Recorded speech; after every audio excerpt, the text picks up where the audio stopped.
What was he talking about? When you're talking to a stranger, aren't you meant to keep it above the waist? Keep it. Looking at his bollocks. Keep it erect.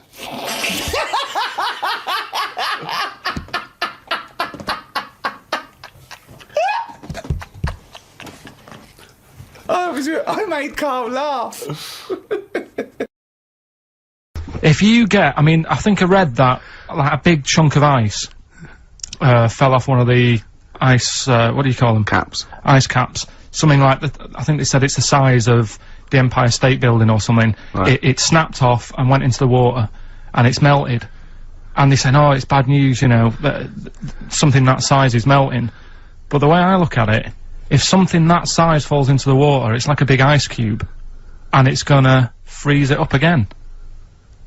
You with me? Not really, Karl. Go on. Right, you get a giant ice cube, the size of the Empire State Building, stick it in the water, it's gonna make, it's gonna stick back on again, isn't it? Well, no, only if it freezes up again. Yeah, well, it will freeze up, the water's gonna get cold again, because you've just put a giant ice cube in the water. So when you put an ice cube in a drink, the drink doesn't freeze, does it? No, the ice melts. If you put one the size of an Empire State Building in your glass of Jack Daniels, it's gonna make it freezing. It's not going in a glass of Jack Daniels, it's going in the ocean. I know, but you see, I'm using my fables. Imagine a world. Use your brain instead! This is a bit of a bigger issue. We're always making more and more stuff, right, in the world. You know, big buildings, big planes, big boats and that. Will we ever get to a point where all this is too heavy for the world to handle? Right, what error has he made there, Steve? What physical, scientific error has he made there with that question? I can't begin to explain it. Karl, we're not getting the rocks from other planets. It's already here. It's like having a big pile of books in a room and then moving them over to the other side of the room and build a thing going, oh, can the room take it? I'm building a lot of things out of these books. What about plastic? Where's that come from? Other chemicals that existed on the planet. Yeah. Do you see the point? Hang on a minute, though. What about a little tree? You plant that as an acorn, it grows, Rick. That's bigger, that's more stuff. Yeah. Don't listen to him, Karl. He's patronising you. What about acorns and that, though? Right, they grow from minerals and proteins already in our atmosphere or in our, the mass of Earth. What about a cat, Karl? Right, you get it, it's a very tiny kitten, but it grows up and it's bigger. Karl, he's doing it on purpose. Elephants, they're very small to begin with, but they get bigger and bigger and bigger, and so they get heavier and heavier. Mind you, dinosaurs have gone. You know, but you... but you know, these are milestones in human evolution. The opposable phone, the forward-facing eyes, the upright. These are massive things in taking us out of the animal kingdom. And one day, Karl, you'll walk upright. But what do you mean about eyes facing forward? You mean before we got here, there was people whose eyes were looking in their head? I don't understand. Is that what you mean? No, because when we got sort of binocular vision. Do you know Anne Frank? That's all I know about Anne is. There's no point pretending here. Anne! That I know stuff. Yeah. Right, well, tell us everything you know about Anne Frank. She was in a cupboard. Yeah, what else? If she didn't do that, I wouldn't know about her, seriously. That's all I know about her. Yeah. So what did she do? But how do you think we know about her? We know about her cupboard because of her book, don't we? But hang on, what, in the bigger scheme of things, why was she in a cupboard? I don't know. Right. I honestly don't know. You don't know anything else about Anne Frank beyond the fact that, to quote you, she was in a cupboard? Well, what's she done then? You tell me, why should I know more about her? Firstly, I don't think she was in a cupboard. She wasn't in a cupboard. She was in an attic. Alright. Yeah. So what was she doing? She was hiding from the Nazis. She was hiding from the Nazis. But isn't that the first place they'd look? Sort of... work from the top down. Carl, they weren't specifically looking for Anne Frank. They weren't going, where is she? Where's Frank? If she gets that book out, we are in the deep shit. We've got to stop the book. And then we went and had a look at the volcanoes and that. They've got 36 of them to look at.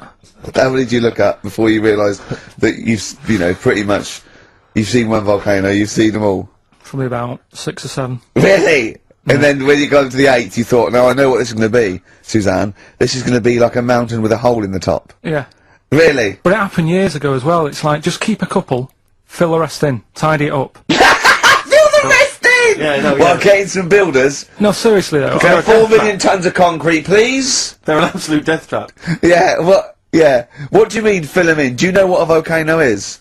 Just a hole, isn't it? That's happened. Well, it's more than the happened back hole. It's in- more a portal to the magma in the centre of the Earth. Back in 1730 it happened, and they still haven't sorted it out. Well, when you say it happened, volcanoes were made a lot longer ago than 1730. No, but the one that did Lanzarote in.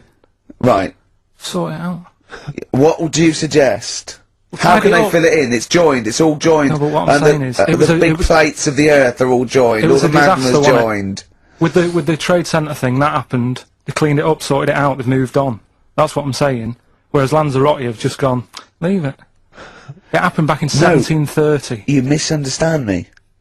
How, in the name of God, can you fill in a volcano? You ignorant twit. No, but it's not just the holes, they've actually left the lava everywhere. That's what I mean. It's not just the big holes, there's lava everywhere. But it's molten rock. They can't just pick it up like they're like a carpet. Put it in the holes are there ready, just push it all in. That's what I'm saying. You know, like the monkeys peeling potatoes. Right. That's never happened. They go and put nuts in the salt water to salt the nut. Whatever. How does that get to peeling potatoes? But- Because in your head, they were working in a canteen. Making chips. Yeah, definitely, yeah. It doesn't matter what the food is, I'm just saying how they know how to sort of prepare I that love food. the fact that you don't care what the fact is. When you're discussing facts, that's all that matters. Otherwise, on Mastermind, they just go, who wrote Much Ado About Nothing? Dickens? Yeah, close enough, whatever, someone did. The fact is what matters. Yeah, but with that question, that's got a straightforward answer. What I'm telling you is the way that animals work. If it's a potato or a nut, it's a foodage.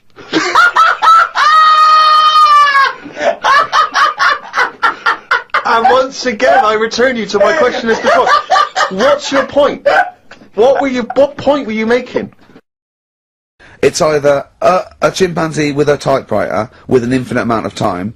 He would eventually, by definition, mathematically, type everything ever possible. Okay, or it's an infinite amount of chimps with typewriters, and one of them will type it first time. But already that's sort of, that's not right. You either need to have What do one you mean? monkey. What? You mean Let's hear his employment point. laws? He What do you mean can't- it's not right? Let's hear him out, please. If it's one monkey Yeah.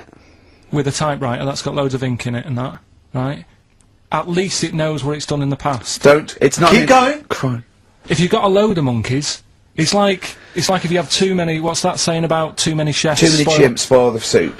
Right. Well, it's the same thing. It's like, well, I didn't tell you to put salt in it. I was going to put salt in it, and it messes it up. Whereas if it's just one, they know what's gone on. So what I'm saying is, honestly, leave him go. I can't be bothered. I want Steve. to hear- I want to hear the rest. This blows my mind. He doesn't know what this does to me. It's a mathematical problem. I want to hear the rest.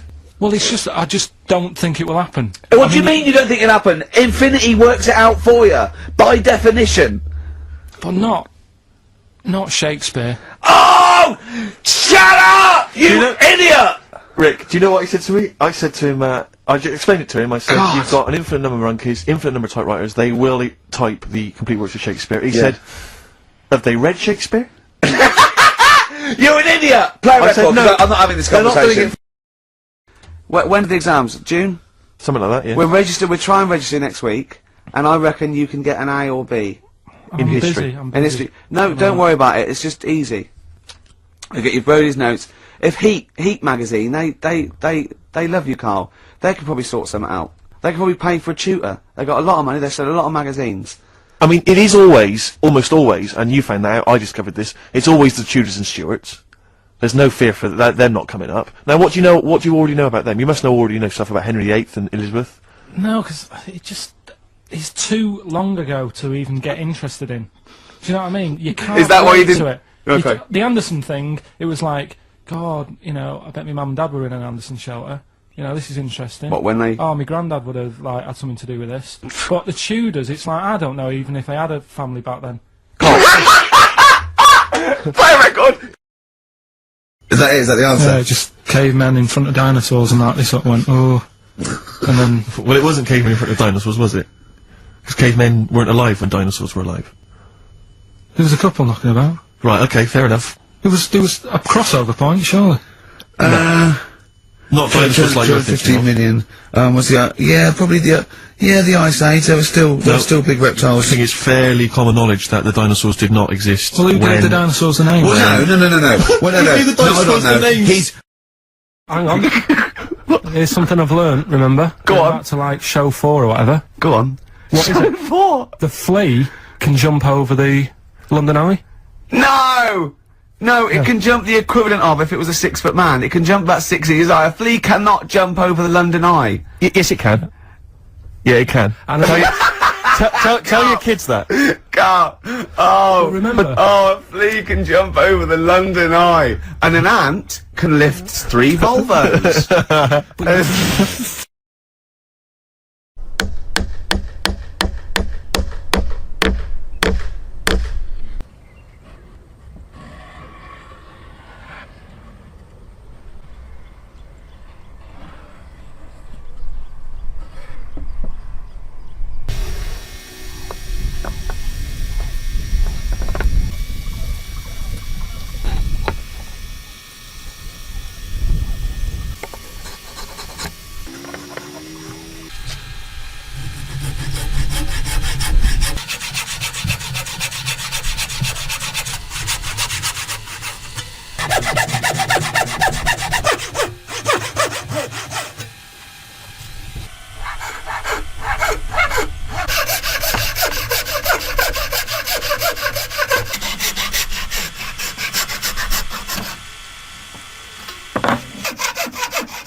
Hello, comedy heroes Gervais, Merchant and Pilkington. You're promoting your newest podcast. We're going to give you the YouTube quiz. Okay. Glad you're on board. We're going to read you a comment written under one of your YouTube videos. You have to guess which of you it was written about. How insulting are they? Not insulting at all. Oh, really? First up, I just want to lick him from head to toe. That's got to be Karl. Because he looks like a lollipop. That's weird, isn't it? But lollipop that you sort of left in your duffel coat. So Yeah. It's a bit fuzzy. Duffel coat, square.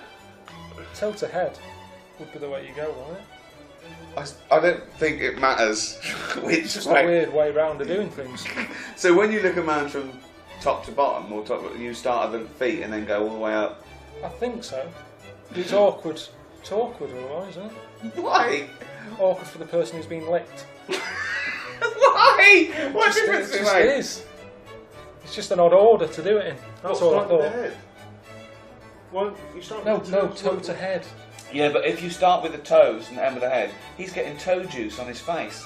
Start with his face. Lovely, cleaned his face. It's all lovely. That's the balls. That's true, yeah. Just You seems go weird. round, wouldn't you? You go round the balls, wouldn't you? You answered Karl. The answer was Karl. Well done. Next, if anyone knows a cleverer, funnier man, let me know. If anyone says Ben Elton, you can f*** off. Clever and funny can only be me. Calm. Oh, I reckon that's you, though. I've no idea. Oh, it's Steve, isn't it?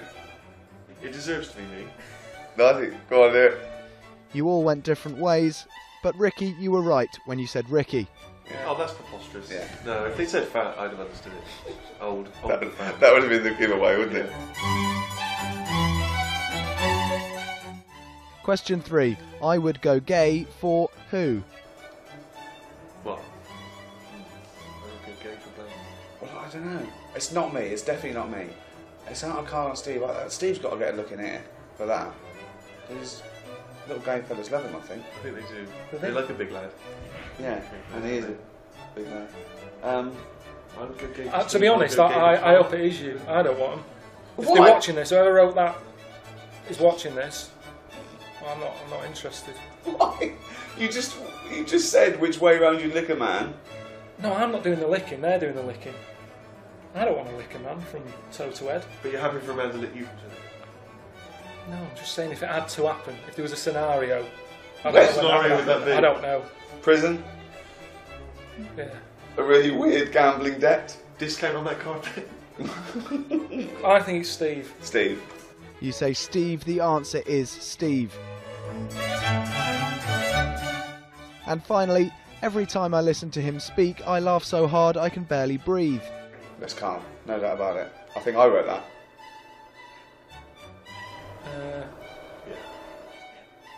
Carl? Karl is correct. That's 4 out of 4. Well done, you three, and thank you, YouTube.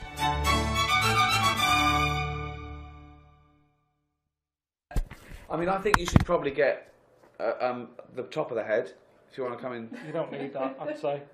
No, go on. No, just. Don't need it. Can you get one? Can you No, get you one? don't need anything. No, looking over the head.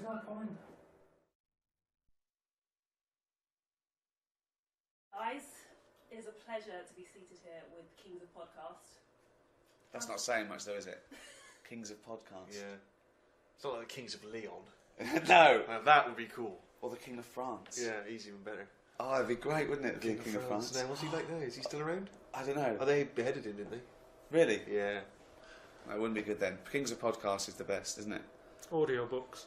You prefer that time? Kings of Audiobook. Podcasts are free, we make nothing from podcasts. Let's get it right. And you've just had your back bedroom at carpeted, haven't you? That's not Well, my I'm favourite about stuff. to tomorrow. He's rolling it now. He left his job and we were doing free podcasts and we had about, I don't know, 1 million downloads. And I think it was Steve that said, why don't we just charge £1, Rick? And we did We'll be charge £1. millionaires. Yeah. And now what listeners do we get? We've had about 3 million sold and about 160 million free downloads. So still they want something for nothing. They still won't give us £1 for every one. Yeah. Everyone loves a bit of freeness though, don't they? Yeah. Well, the British. do, which leads me nicely onto the guide to being English. English, yeah, to celebrate St George's Day, 23rd of April. Yeah. What do you think makes us English? What do you think defines us? Being born in England. Yeah. That's the main one, isn't it? Again, if you're the King of France, you'll have very little experience of being English. Yeah. Being born in England pretty much sums up being English. But this was very much something that we discuss on the audiobook, is what makes a person English, what defines your Englishness. We go from the trivial and superficial of what an Englishman looks like. I thought he was like a little stocky fella with no neck and a head like that. Whereas about a sort of bald Can round... I go now? Because that's what I was here for, wasn't sort of like a real sort of, you know, a little bulldog breed. Whereas Steve thinks of Hugh Grant. Always, or a sort of James Bond figure, who's someone I very much model myself on. Yeah, that's how I pictured the Englishman. Although I've never seen James Bond's glasses fall across the room when he was fighting with someone. No. It would all be over, wouldn't it? He'd go, Miss Moneypenny, can we get Q, can we have some elasticated things on these? That wouldn't happen. No, it's true, but it's one of the reasons I rarely fight international spy rings. But, Karl, what was your take on the English? In what way? Anyway, Right. just answer any question. I don't know what it means to be English anymore. I don't know if I feel English. Look at the body language. What do you feel? Look at the I body language. feel more Polish. I don't know what that means. Just because whenever I walk past sort of builders and that who are Polish, they'll always sort of give me the nod. The look that I've got, I think I look more Polish than English. I think. I'm just going off foreign builders and that. They always sort of give a nod. Any Polish in you that you know? What do you mean they give you the nod? You're walking past a group of builders, you don't know if they're Polish or not. No, you can tell they're Polish. How can you tell? That's just the way they look. You can tell they're Polish. And the builders, there's the first sign. Racist. Do you think it has something to do with the fact that, yeah, we're living in quite a multicultural society at the moment? We're driving German cars, we go home and eat a curry. Is that what the... I was trying,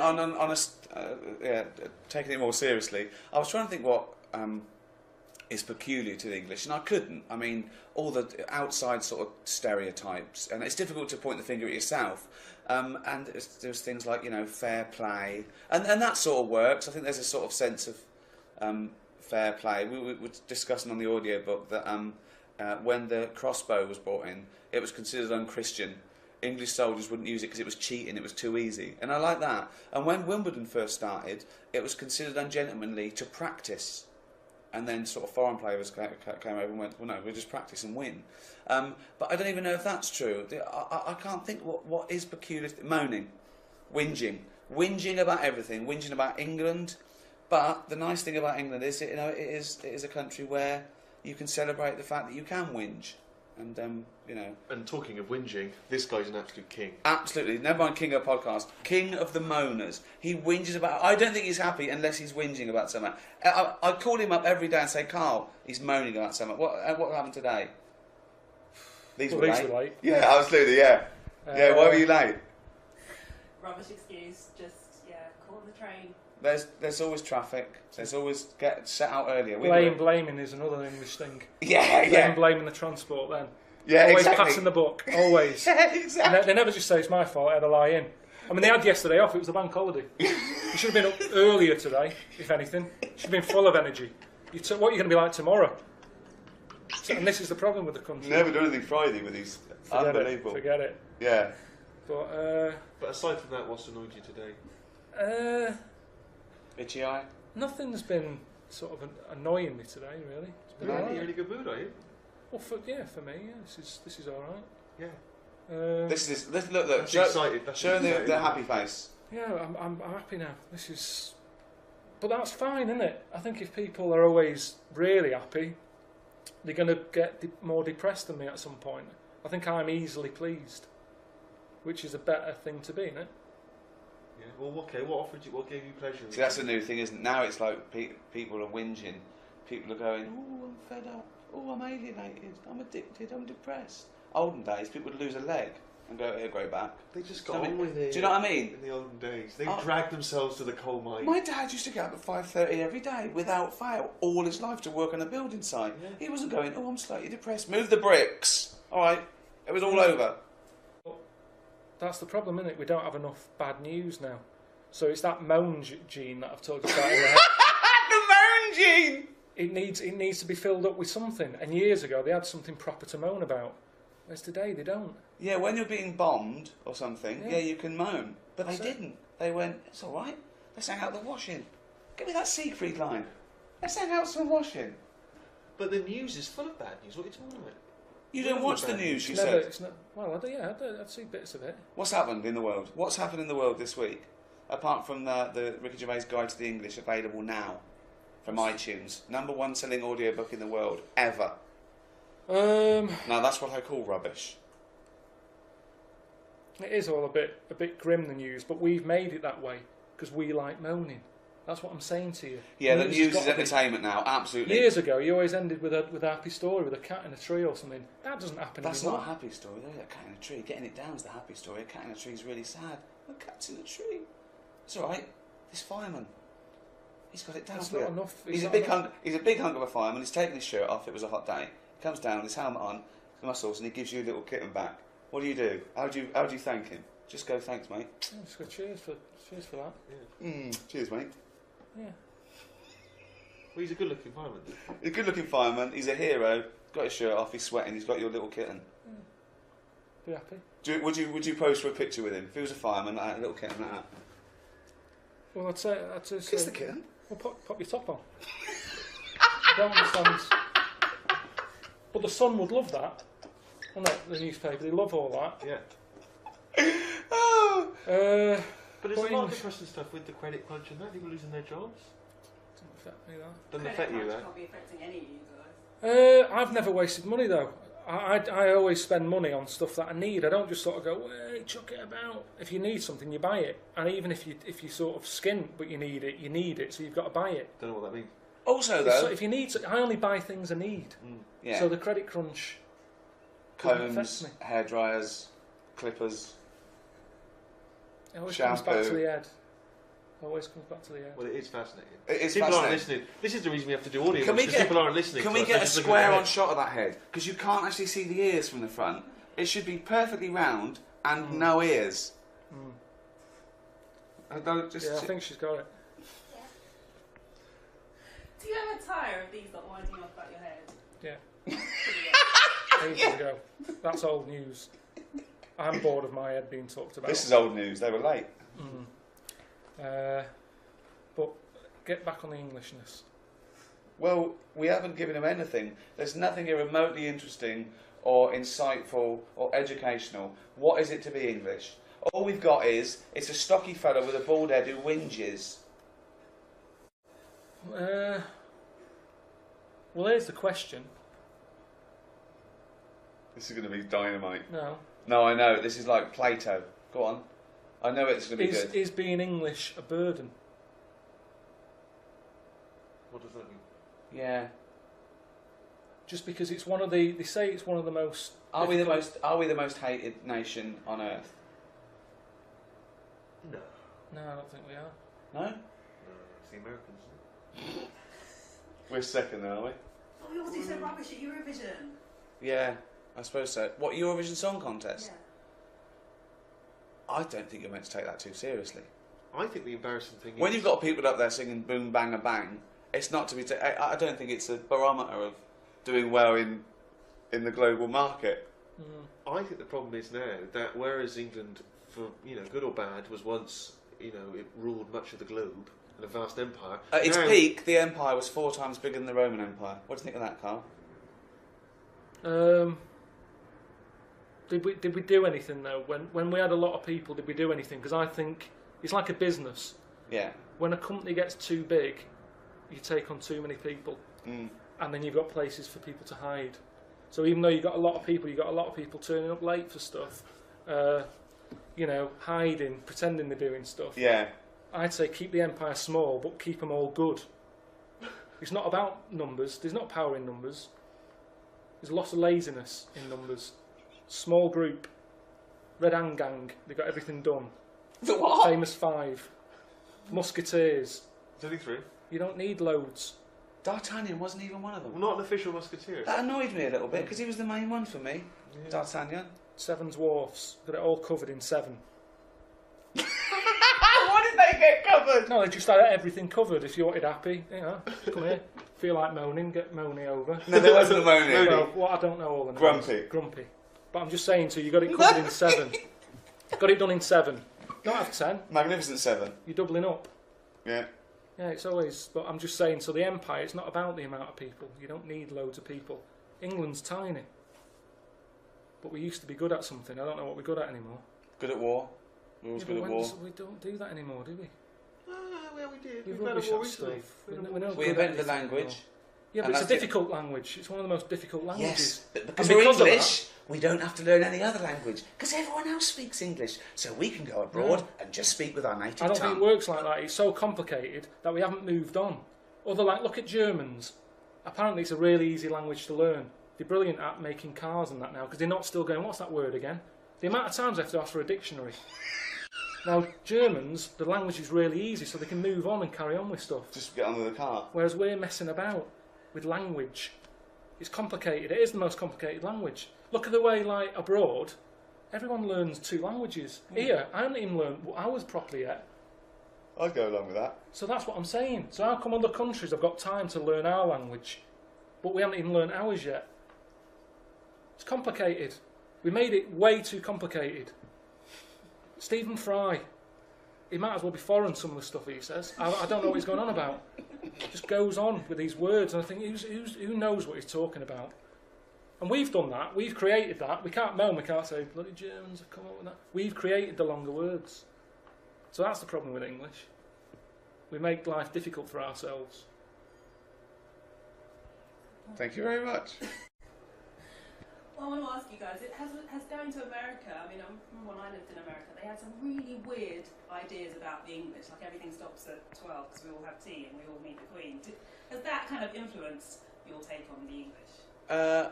No, I don't think so. I think that that still exists. I think there are people. I bumped into Boris Johnson at the airport, lovely chap, but I didn't think people like that still existed. No, right, yeah. Do you know what I mean? Shot a grouse and a bloody tweet and leg fell off. Never mind. Germans. You know, but, I celebrate those people. One of the things we talk about is the great English eccentric. You know, England does eccentric people. I saw a woman smoking a pipe the other day. She was only about 18. Yeah. No. I saw a bloke with a beard in full leather at, now, who was it? I think it was the Mission. They were gigging. He was there. He was about 30. Big ginger beard, full leather gear, smoking a pipe. Perfect. You know what I mean? Yeah, that's a typically wonderfully English thing. He grew up with people that are very eccentric where you were growing up. Who have you got? You've got Tattoo Stan. Yeah, he was a bloke on the estate who just covered in tattoos, and my dad found out he was related just because they were in the same pub, and my dad recognised all the names on his arm. And he thought, that's weird. I've got all them in my family. Turned out he was a cousin. So in a way, the tattoos were weird, but it brought them together. If it wasn't for the weird tattoos, Did he have the birthday next to him? had just the names and that, and the ones on that arm were really good because he was right-handed. It's the sort of tattoos he did himself. He did them himself. And that arm wasn't too good. But yeah, there was Tattoo Stan. There was Shorts Man. Show me about Shorts Man. Shorts Man's just a fella who wore really short shorts and walked with big strides, so his testicles would fall out. On purpose. He liked the attention, yeah. Yeah. What attention was it? Oh, his testicles have popped out. Well, once you've seen it, you've seen it, but What were you looking? you can't help it. Why were you looking at No, man's looked testicles? away. I don't understand. I looked away. All year round, though? Yeah, all year round. Really leathery legs he had, like because of the sun and everything that's on him. But I bet, hold on, how did they fall out in the winter? Because wouldn't they be sort of like tight and I shriveled? think they were just used to it. They'd pop out Like for... anything, isn't it? Why was he called Pants Man and not say Testicles Man? Yeah. I think he missed a trick there. Shorts Man. Don't know. Made it more sort of family friendly. Yeah, I suppose so, yeah. Who else was there? Miss Piggy. Why was she called that? She was married to a frog? No, she was. I suppose she looked a bit sort of piggish. There's loads of people, but it's what Big made the fat community. pink, 8 nipples. I think having sort of nutters around you is more. Gone from eccentric to nutters now. Brilliant. Well, I just think it's more interesting. I think they're sort of locked away now, aren't they, nutters, and they're not celebrated in the same way. Yeah, let them all out. Let's let them all out for St George's Day. Yeah. Let out the nutters. Well, they're not hurting anyone, are they? They're What, the just- axe murderers are? Well, yeah, the they're serial not killers them are. nutters. I'm just saying, like the ones who are just different. But what would you let out? What nutter? What type of nutter would you let out? Just any ones that I've just mentioned. What, are they locked up? Well, no, but I'm just saying we should celebrate now. We should celebrate that we're living in a country that if you want to let your testicles fall out, you can. I imagine there's some countries that wouldn't allow that. That's what makes England great. Well, you know, we moan, don't we? We moan saying it's not like it used to be. Let them out. Let them out. We all know they're there. Why are we covering it up? We'll get yours out now for us. Well, I'm not going to do it on my own, but I'm just saying, if it became the norm, why not? Yeah. They're always saying check them for lumps and that. People could do it for you. Just do it wherever you are. They're there, waiting for a bus. So You don't check yourself though, do you? I don't like it. Why? I just think you can do more damage. Well, gently. No, but how it's like Practice when on a small. it's difficult. It's like holding a sparrow. You never know how hard you can get away with before you squash it, and that's what I'm like. This isn't about Englishness, is it? Gone off the topic a little bit. It's alright, it's okay. What I want to ask you is, you've had the book, you've had the podcast, surely next stop, Hollywood. Well, actually, we're animating the audiobooks that's going to be out probably at the end of the year. A series on American TV, which I hope will also be available here. So yes, Karl, we've seen the it's great, isn't it? Oh, yeah, Cartoon, looks it's amazing. good. But I went to Hollywood to be in Ricky's film, but it's not being used, is it? I had to cut you. Yeah, Cut it out. I had to cut him out. Which film? This Side of the Truth. It was just like a pre-credit sequence. The film's about the first person who's evolved a gene for lying, and there was a little caveman sequence. And we thought it'd be nice to have him over there as the world's first bald caveman. And he came to Boston for 3 days. Got ringworm. Didn't sleep, did you? It's freezing. Shattered. Yeah. They cut it out. I had to cut it out. Cut it out. So I have had a taste of it. If you could go to Hollywood though, would you fancy that? Being a big star in movies? I've been there. I went to I went to LA and I liked it. You went to Ripley's 3 days running, didn't you? Have you been? No, not in Hollywood, no. See, that's almost what I'm saying when I'm saying celebrate the quirkiness of the world. There's a fella called Ripley who did that. He went around the world, got stuff with 2 heads, 4 legs. There was a fella who had a head of a lion. No, Stuff like it's that. not true. Not called true. The It's Lion not. No. It's not true. Put No it all one's- in a museum and that sort of thing. But now we're sort of, I don't know, we shy away from anything like that now. I don't know what we're about. I don't know what we're meant to be into anymore. I don't know what we stand for. Don't know why people would come here. Don't know why people visit this country. You don't know anything. But you were saying about LA. Yeah, I like LA. I'd live there. A film of your life, that would be really interesting. Yeah, but just speaking to him for these couple of minutes, I mean, his mind's like a ping pong, but it's just like that, back and forth, isn't it? There's no structure. A film of my life. I wouldn't see it. If they made a life story, you wouldn't bother to go and see it. I've seen it all. It's a waste of time, isn't it? Always got to keep moving. You've always got to keep doing different things, haven't you? Who would play you? Probably what's his face? Who did Gandhi? Ben Kingsley. I think. Well, he's 70, so that's that taken care of. When you're 70, you can do that. Charlie Brown when you're little. Who about now? There's no one like you, Karl. That fella who was in Snatch. Not good, is it? I don't know who That's that my was. interview. Thank you. Good night. Jason Statham? Jeez. Yeah. Well, he's a good-looking bloke who's all beefed up, isn't it? Well, I look alright. I kind of look Oh, like him a bit. please. Sorry, ladies, but Well, Jason who would you Statham- pick? Jason Statham, Danny DeVito, No. in a bold No way. way. Come on. No way. No. Jason Watson. Yeah, he'd be good as me now. That's madness. Kingsley, when I'm older. Yeah. That's alright. Okay. Really? Sorry. We asked recently Greg Kinnear, who you started with recently, who was funnier, you or Steve Carell? He sat on the fence, I have to say. Yeah. But he I know what answer we wanted to give. Well, Karel is brilliant. Yeah, Karel is brilliant, but that's not. You did say though that he wanted to work with you both in something. Do you reckon we can get that on record? Is it I'll work with both of them again, yeah. I think they're brilliant. Steve Carell's a genius and Greg Kinnear is available. Okay,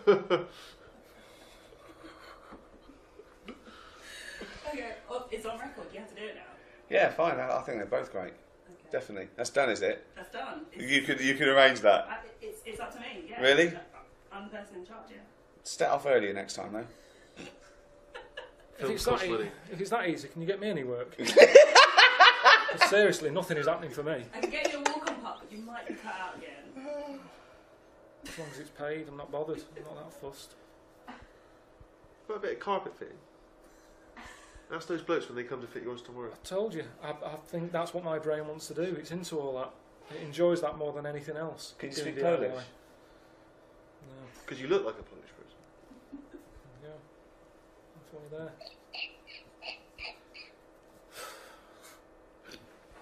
Available now on iTunes. Ricky Gervais' Guide to the English.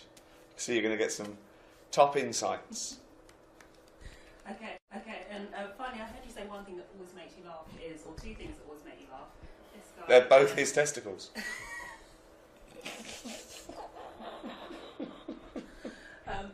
This guy or Elmo, who's funnier? Oh, well, I like Elmo. I think that doing Sesame Street was the highlight of my career. But I noticed with Elmo, he's half Carl and half Steve. He's got the head of Carl, but the eyes of Steve. Well, hang on. Yeah. I thought we were slagging him off.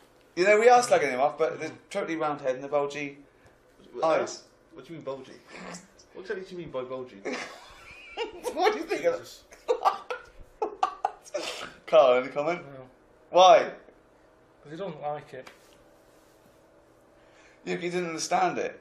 In his head, there's nothing wrong with him. It's only... No, I'm saying... Listen, fat boy, what are you... And that's the end of the interview. Thank you. I like the fact that working with Elmo was the highlight of your fucking career. Jesus Christ. No. Yeah. Thank you.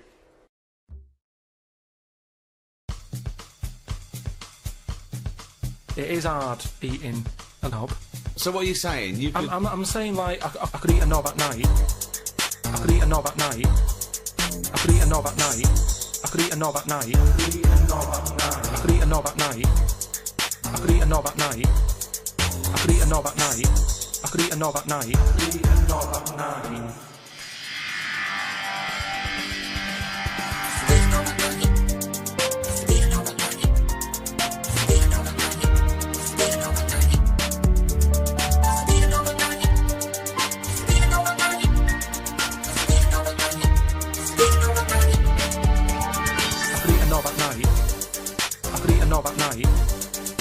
Knob at night. I could eat a knob at night. I could eat a knob at night. I could eat a knob at night. I could eat a knob at night. I could eat a knob at night. I could eat a knob I could eat a knob at night. I could eat a knob at night. I could eat a knob at night. I could eat a knob at night. I could eat a knob at night. I could eat a knob at night. I could eat a knob at night. I could eat a knob at night. I could eat a knob at night. I could eat a knob on the slip. I could eat a knob at night. I could eat a knob at night. I could eat a knob at night. I could eat a knob at night. I could eat a knob at night. I could eat a knob at night. I could eat a knob at night. I could eat a knob on the slip. I could eat a knob at night. I could eat a knob at night. I could eat a knob at night. It is hard eating a knob. Well, the terrible thing is, if you got testicular cancer and you eat meat, your bollocks come out of your trousers and they're all over the plate, and you have to be asked to leave the restaurant. Oh, chimpanzee, that is only gonna bring it down a little.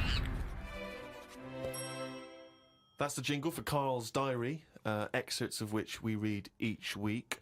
Get straight into it. A band from the Conga have won the Best Newcomers in a Radio 3 competition. They use pots and pans for instruments. It says that the conga is a poor, sad place. So why do people do that happy dance at the end of parties called the conga? Right, one is the Congo. There's no place called the Conga. They come from a place called the Congo. Conga! Fucking hell, you're such a... Met Suzanne at Euston Station. I said I would sort out the tea tonight, so I called the curry house. The fella couldn't understand me. I asked for 2 poppadoms. He kept saying, how many? I kept saying 2. He still couldn't understand. I said 1 more than 1. He understood. When we picked up the food and took it home, there were 5 poppadoms in the bag. Oh, God! Oh, God. There is a restaurant somewhere that sells knobs to eat. No, there's not. There is. No, there's not. No, there is. It says that women can't eat too many of them, and if you want a seal's knob for dinner, you have to book in advance. Right, it's gobbledygook. This is the ramblings of a madman again. It's a trend, he writes. It won't last long. It'll be like hummus.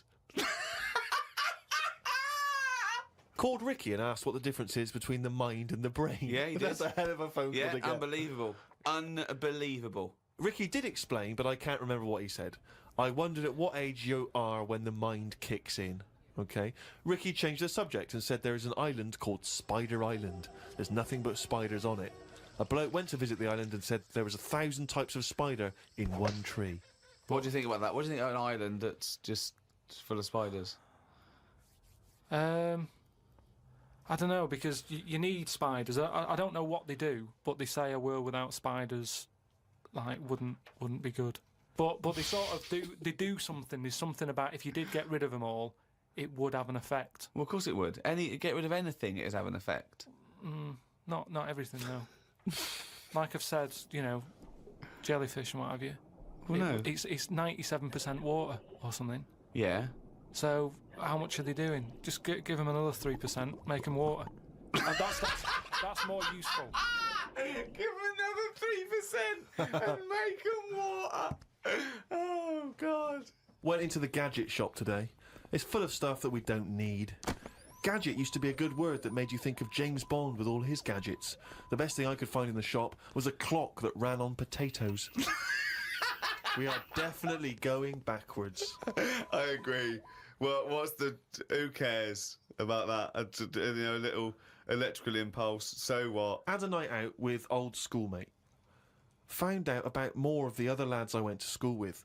One is living underground. What do you mean living underground? Not like a mole. Do you mean he's got a basement, or do you mean he digs a hole every night? My mate went to visit him and he said it had been raining really heavily and that, and it's all the rain's running in. What do you mean he went to visit him?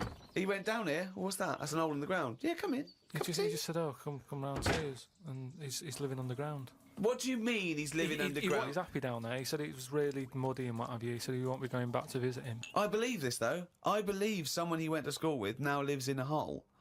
That doesn't shock me. You spent far too long with him, if that, now you're just happy to accept. I totally accept that.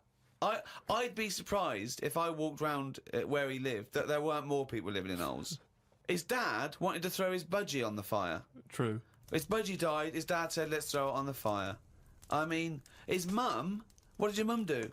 She just was worried about the other bird that was left, so she made it a bit of company by getting a rock, getting a feather off the dead budgie, sticking it on a rock, putting it in the cage. So, a man living in a hole is not that bizarre. Right, carry on. Watched a film about Hitler. Didn't watch all of it as it was subtitled. Can't be doing with that. Asked Suzanne if cinemas are full of deaf people when they're showing subtitled films. She said, shh, I'm trying to watch it.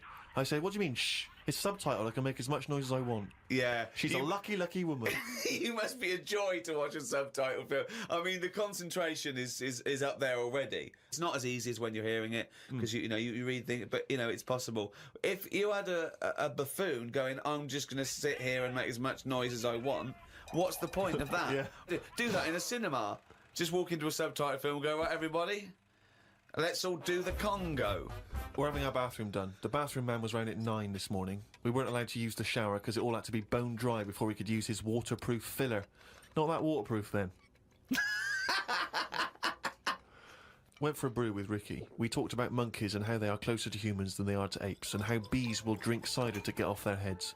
Now and again there is a bee that lets the drinking get in the way of the work, and other bees sting it to death. Blimey. Yeah, well, there are bees. They love a drink, and they will drink pure alcohol. They love getting off it, and they fall down and they're drunk, right?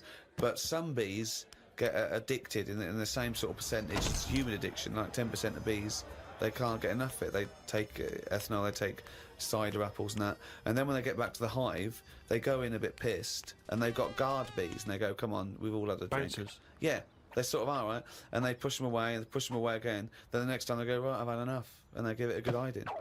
And Karl couldn't get over this. I saw his face, but I knew that he was thinking of that bee with sort of like eyes rolling around his head, a little bit belligerent with his jacket on backwards. Yeah. You know, and the bouncer going, come on, son, we've all had enough. Let's move away, Yeah. move away. You're not coming in, right? You're wearing trainers. Yeah, you know, you're wearing 3 pairs of trainers, and I'm sick of it. You know. But what I did find out, because I went home and went on the computer trying to find out about drunk bees knocking about, they're not actually meant to fly. It's only because they don't know. Fly. Well, no, but they're if they were told that you're not actually designed to fly, they wouldn't bother. No, this is that thing that goes around that aerodynamically, on the face of it, looking at the size of the wings and the body proportions and everything, that it's a surprise that they can fly. Okay, it's not that. No one's ever told them they can't, and as soon as someone tells me not meant to fly, they all fall out the sky going, "Oh, what are we doing?" Like in a cartoon. No, but it's something about the confidence and that. At the moment, nobody's saying. It's nothing to do with the confidence. There is no such thing as confidence in bees. A bee never loses its nerve. That's not why it drinks. Because what are you drinking for? I'm just not confident anymore. There's no point to turn to the bottle. I can't go up there again. You're an idiot. Animal rights is a hot topic. It's a big issue. What rights should they have? We test drugs on animals, and we're basically saying if they die, they die. We'll learn something from them. People do make distinctions between animals' rights. They know that it's probably more acceptable to kill an ant than Punch a cow. Yeah, exactly. I told you, didn't I, about my dad's mate who had a monkey and he had to thump it. What? Well, there's 2 things there. 1, why did he have a monkey? 2, what sort of discipline is thumping a monkey? What was the monkey doing? He was annoying his wife a lot and sort of, pinching her arse and stuff like that. Right, No, right. that's Wait not a minute. true. We've It's not never heard true. this before. How have we had all these years No, of I'm sure monkey I news and told we've you never about heard this it ages before? ago. Your dad had a mate who had a monkey? Yeah, I'm sure I told you. Why did he have a monkey? Just for a laugh? Well, it was back in the day when people did. They all had like odd sort of pets, and When? that, didn't they? In like about 68. Oh, In 1968, 1968. when everyone had a monkey. But he had to thump it. Now the weird thing is, No, that's weird enough. Is this is all the story? This is the entire story? No. You've got all the information you've got is he had a monkey and he had to thump it. yeah, my dad told me about it when he found out that I was into monkeys. He said, "Oh, Benny thumped one," and Benny thumped one. Oh, my son's into natural history, particularly simian variety. I've got an interesting fact for you, Carl. Sit down. What is it, Peter? Benny thumped one. Brilliant. But what was interesting is the way that people are thumping other people all the time. No one bats an eyelid. Thump a monkey. People go, "You thumped a monkey." Yes, they do. They do go, "You thumped a monkey."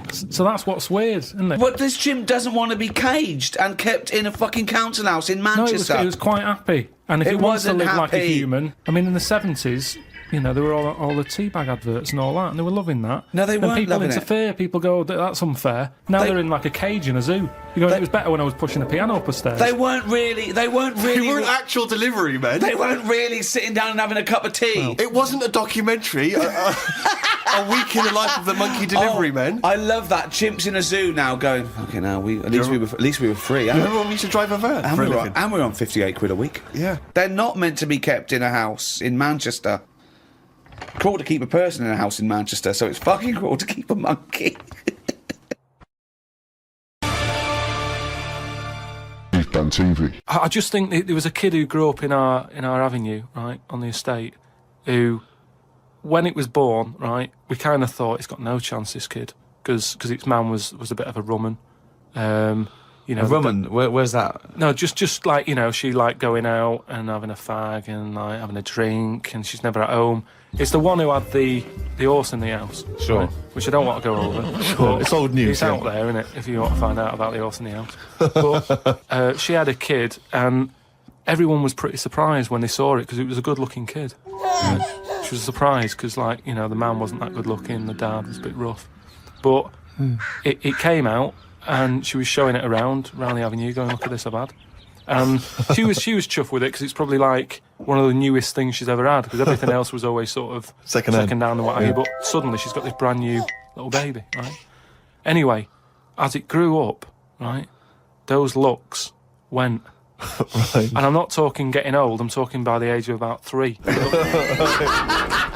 It looked rough already, right? And all that just happened because that's the life it was in, right? Yeah. So like it had like a patchy head. Its hair. It had a patchy head. A patchy head. It's just sort of. It wasn't a North American Indian. What do you mean, a patchy head? Just his hair was patchy. He used to chase sort of cars and stuff. It's cars. Sorry. What do you mean? That's what he did for his. Sorry, did she let it get raised by wolves? No. But all I'm saying is that at the end of the day, what is it that makes a person? Do you know what I mean? Now, I don't know what state he's in now, but maybe he learned all his mistakes by the age of 4. Well, the only time I wanted a wig was when I did jury duty once, right? And it was annoying that I was sat on the jury right in front of, like, these criminals, right? Everybody else has got disguises. The judges have them wigs on, right? That's not disguises! It is a disguise. That's a disguise. That's why judges wear them, right? So No! Well, then why did they print their name in the paper and have a picture? What do you mean it's a disguise? it's a disguise, isn't it? No! If it was a disguise, they'd go in with one of those glasses with a nose and the beard attached if it was a disguise. All judges would look like Groucho Marx if it was a disguise. Well, I'm just saying that's what annoyed me when I was sat there on the front row, right? I couldn't have been any closer to the criminals, right? I was sat there and I thought, why didn't I just pop a little wig on or a pair of glasses? I would have loved to have seen you in the front row at Crown Court. No, because I'd love to see it because in this country you're not allowed to show pictures of jurors. You can't take photos in a courtroom, so there's always these sketch artists that draw drawings, and it's on the news. The idea that we'd have seen 11 people and a sort of Krusty the Clown figure would have been amazing. Yeah, I would love to see the artist do an interview, because it would be like complicated people. Oh, hey, he looks characterful, and then just a little round Charlie head. Brown. Charlie Brown sitting on the end. Okay, Carl, you're in charge of the world now. You are this. You're all powerful. You're like a god. Okay, you can do anything. You call all the scientists, and they go, "What do you want of us? Oh, orange-headed one. What the fuck do you want of us? Right? What do you want them to do? Go. What do you say?"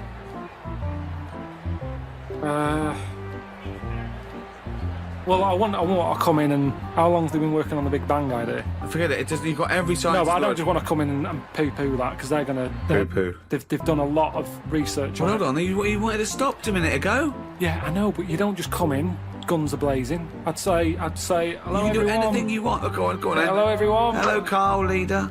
Right, listen, this Big Bang thing you've been doing... Yeah, well, that's just only a few of us. That's like less than 1,000,000% of us. We're all here.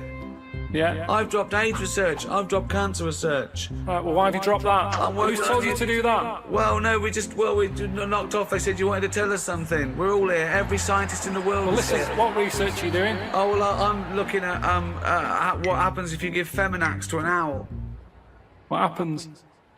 Well, I'm halfway through it. I got called away. Look, I'm really busy. What do you want me to work on? Who said they're doing cancer? Go back to work. Cheers. Right. Okay, the rest of us doing stuff that you think we're fanning around with. What would you want us to do? Well, I can't do it all today. What about me? I was doing AIDS. Hang on a minute. I was doing AIDS. You just wait a minute. Right, okay, why does cancer get to go back? Are you saying that cancer's a bigger problem than AIDS? You go back to work. So AIDS can go back. I'm doing restless legs. Right, can everybody but the Big Bang people leave?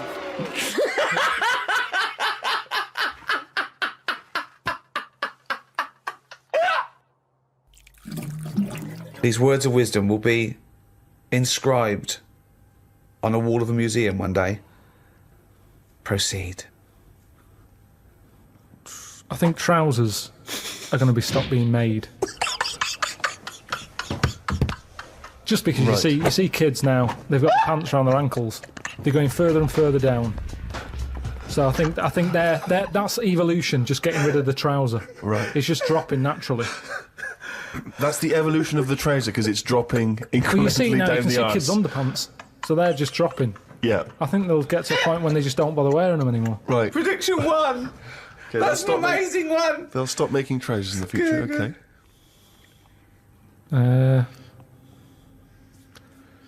We're going to get weaker. That's already happened.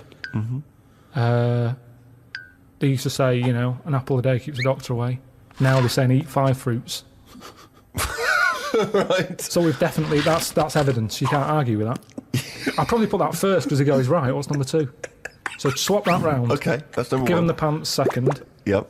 I'm gonna die! I'm gonna die! Okay, They number used 3. to say, an apple a day keeps the doctor away! They used to say, pull your trousers up. Now they say, put them down, you can. I've never had such fucking dribble in my life! Number 3. Right, number 3. Oh, the scholars are now waiting with bated breath when they find this old scroll, and they go, ooh, what can number 3 be? I reckon we'll blend all our food. Oh, God! No, because He thought he was going to make a point about race. But he said, I never thought it would be, we'll blend all our food. like they do for babies, you mean? I just think when you think about all the stuff we eat now, cavemen chewing on big lumps of meat. Yeah. We had wisdom teeth. Yep. Now they say, "Well, take them out. You're not using them. Yeah. Why not using them? Because your food's soft." Yep. Sorbet, Yeah. soups. Yeah. Everything's softer, Just isn't it? those When you get two, an yeah. avocado, they say, "Is it soft?" Everyone's squeezing the food before they buy it. Yeah. No one wants anything tough. Yeah. So I think chewing is a sort of It's a thing of the thing of the past. We haven't got the time to chew. Everyone's like, "Hurry up, eat that." You don't have to go out for dinner with Ricky. He's like, "Hurry up." Like, I'm still eating Well, he it. does blend his food, I think. Okay, so blending food. Great. I reckon. What else do we do now?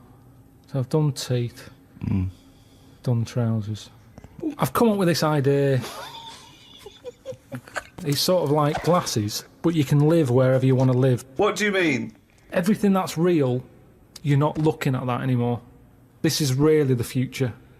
I'd put this at number 10. This is like... We're only doing 5, fuck me. So what you mean is that you look through the glasses and instead of seeing what the real world, you see a tropical what you want to paradise. see. So if you're a young kid and you like the idea of living in the urban ghetto with all graffiti on the walls and that, you can see that. Yeah, but hold on, are you walking round? Because you'll be bumping into stuff, won't you? No. Why not? No, what you mean is that the stuff that's there in the real world is being digitally reimagined in your glasses. So what was a nice country lane is suddenly now an It's urban got loads ghetto. of graffiti on it. Sure. Absolutely mental, pointless, will But- never work. Absolutely But one of the older- maddest So things you've ever said. really weird, that one. Yeah, It could be done. I reckon it could be easily Why done. would it be? Okay, Because- that last one, that's number 4. That's a load of bollocks. So what's number 5? There'll be more letters in the alphabet. Why? Why? Because we're running out of words now, aren't we? No, we're not running out of No, we words are. now. We are definitely running out Just of words. using, it's using the letters we've already got and yeah. making new words. Yeah, we're making, No, but we haven't got enough now. Of course we have. Have you any idea? You could have a word with 9 L's Yes. before you run out. Yeah, and they do in Wales and what have you. That's because their alphabet is shorter than ours. They've only got something like 24 letters over there. Right. They go mental with the L. now, what we do is we've got 26 letters, but we are now struggling. We're not struggling at all. We are. We're not. I mean, it's a stupid... Boswallocks in shampoo. Now there's a word where they've gone, well, we've invented something here. We've got something we're putting in shampoo. Boswallocks? Boswallocks. Have you just made that up? No, it's now they go, new with Boswallops and ceramide R. Yeah, but that's a new word because they have to, they come with a new word. But it's a terrible word. Why? Boswallocks. It's another word! Is that real? You've missed that out, No, have you? I haven't. It's a real word. Boswallocks, yeah. Now, this is what I'm saying. So years ago, when they came up with all the sensible ingredients, Go on. sodium. That sounds. That sounds all right. He likes sodium, he doesn't happy like with that. Boswallops. Because it sounds like something in it, like an ingredient. Well, yeah, but that's because you're used to it. Is this a load of Boswallocks? Are you winding me up, No, the two of it's you? real. It's real, and that's because 26 letters. We've wasted them. Years ago, we went mental with the, pneumonia, sticking a P on it, and there's loads of words where you go, "What's that letter doing in there?" Whereas now, they can't do that. They've gone, "Whoa, pull that back. Why is that letter there?" And now you've got stuff like abbreviations and stuff. Yeah. Let's not waste letters. Let's just control it a little bit. Cars are called things like, GTI or something, because they're going, well, I can't think of a word to call this. So they're giving them letters. Think of a word now. Think of a word that hasn't been made up. What do you mean? Well, tell me a word that hasn't been made up. All words have been made up. No, one that hasn't. That could be used. Say if I invent something now to put in shampoo, what can I call it? Quick. Cranberry. No, it's too close to that. No, we can't get that past the advertising person. Scrimpton. Scrimpton. Yeah. It took Ricky 2 goes and you accepted his second one. Well, I think we've sorted out the future. One of my first disappointments with football, I was 10 years old, okay, and one of the teachers was in charge of the football team, my junior school, and I went down to Tutty's, it was, a shop in Reading with my mum. So it's white socks, black shorts, white shirt, got that. Knocked on his door. I said, I've got my kit. He went with the trials yesterday. He missed it. That was it for a year. Right? Next year, where the trials, got the trials, okay? He was going, everyone, I want to give it 100%, right? Really try hard. He's watching people play, right? I made sure that every time I ran by him, I was out of breath. Every time I ran by him, he sort of looked at me, I think, yeah, right. Came to it, he said, the team is this, I'm left out, right? He went past me, and he went, you've clearly got asthma. So you didn't make that team either? Yeah, and I didn't, and I vowed that day, never try hard at anything. Yeah, well, you've certainly kept that up. Yeah. Question from Kevin. He says, Carl, other than the famous boxing match that you've often talked about, I know that took up about 20 minutes of your time, have you ever been in any other kind of fight? I don't suppose a slangy match. I think they're talking, have you ever been in a physical fight? Once that I can remember. It was over a woman. Well, a girl. I was at school. Yeah. And it was because, like, it's hassle, innit? Right, relationships when you're younger. How old were you? About 7. It was over a woman. Go on then. Yeah, go on.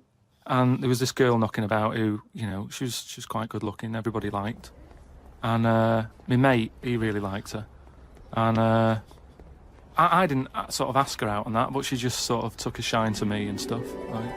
And didn't really go out with her properly. It's at that age where going out with someone is just like sort of going, all right, in the morning, do you know what I mean? You just sort of nod your head. Yeah. And that. Anyway, there was some sort of school disco.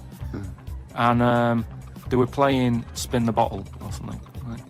And I sort of wandered over to see what was going on. And I stood on this girl's dress and put a hole in it. And she started crying. I was like, oh, I can't be doing with this. Right? What's up with you? It's a hole, what's up with you? And everyone's going, Carl, what are you doing? That's meant to be your girlfriend and that. You should be sort of saying, oh, I'm sorry, and giving her a hug and all that, and saying it'll be all right, we'll sort the dress out. I said, oh, I can't be dealing with this. Right. So she's crying her eyes out. I said, it's over. Right? Oh, it's over, you saying, right, in the morning. Yeah. No more of that. Yeah, there's no more. Right. In the morning. So I go to the toilet, right, and this lad who fancies her comes in and goes, you're out of order, I'm saying, what are you on about? Sorry, there's two 7-year-olds. Yeah, you're out of order. Keep out. Yeah. Cut it out. Show her a bit of bloody respect. Sorry, were you wearing trilbies? Yeah. He put his cigarette out in the sink, and he just said, "Leave it." Get out of my face. So I just sort of said, look, why are you getting involved and all that? Yeah. Two 7-year-olds. Why are you getting involved? And it was obviously like because he fancied her and that. We had a bit of a fight in there. Yeah. I accidentally sort of chipped his tooth on a sink. Oh, is it like a proper... Sorry, this is like someone from Lock, Stock and Two Smoking Barrels. Yeah. What are you talking about? Two 7-year-olds in a toilet. So you put a hole in her dress. I don't know how that happened. What were you wearing? Football boots? How did you make a hole in her dress? I don't know. It was like that sort of material. You were wearing winkle pickers. Like crepe. You know what I mean? It was like a crepe dress or something. Yeah. Right. And that got a hole in it. So you're having and when you say you're having a fight, I mean, are you wrestling with it? You got arm locks and a little head bit of locks? wrestling and shoving about and that, and it was an accident. I didn't sort of go, right, I'm going to break your teeth or anything. It's just that I happened to push his head down, and his tooth hit the sink, Right. and it chipped and what have you. After that, like I sort of left there and stuff, and we had to go into assembly, and there was a copper in there doing some presentation saying, "Listen, kids, don't get into trouble, because we're out there and we'll get you." Right, so sort of trying to teach the kids young not to get into any trouble and stuff. So I'm sat in the assembly room thinking, oh God, there's a copper here talking, and my mate's going to come in a minute, like with a chipped tooth and everything. And Questions are going to get asked. That's what kind of happened. I mean, the coppers didn't get involved. Yeah. Did you turn your back on violence after that then? Yeah. He said, "You'll never take me alive, copper." So yeah, that was the sort of last fight. Brilliant. A friend of mine got a gift, or rather gave it as a gift. I don't know if you've been familiar with these. It's a charity organisation, and you go on their website or you phone them up, and you can give someone else the gift of, say, a goat. And it's a sort of goodwill thing, you know what I mean? So you buy an African family a goat that will help them for years. And it's like you're saying, well, I would have bought you a present. Yeah, but I've used that money wisely. Yeah, so it's almost like they've given Exactly. the present. They've given the goat. Yeah, it's a beautiful idea. But as soon as he told me about it, I thought to myself straight away, knowing Karl's views on charity and giving, I wondered what his views would be. Well, are they happy with the present over there? Like the people who are getting it? You're an idiot. What, you think an African family wakes up and there's a little goat with a ribbon tied round it, and they go, "Oh, look what Santa brought us." Look, and that mince pie's gone and that glass of milk. You're such an idiot. No, but what I'm saying is, does that family want a goat? Yes. But why? It's not they want a goat, it's they need a goat. Do you think... What do you think this organisation is? Just arbitrarily giving goats to people. They're going to say, "Oh, I wanted Nintendo." What are you thinking? Well, what I'm saying is, right, let me put myself in their shoes. Well, This'll be I a haven't got first. any. But say I'm one of them, right, over there. Right, I'm sat there, it's Christmas Day, right? I open it up, open the present, little goat there, right? Now, if I was one of them, I'd be going, not another mouth to feed. At the end of the day, there isn't enough food to go round for themselves, never mind a goat. Don't they say, like, having a dog and that is quite expensive? Sometimes they say, what with all the injections you've got to give it. Well, I'm assuming it's all above board. The goat's had its injections. That's what some of the money goes towards. It's just a way of redirecting cash. But the thing is, why do they want that goat? What's the main reason? What does a goat give you?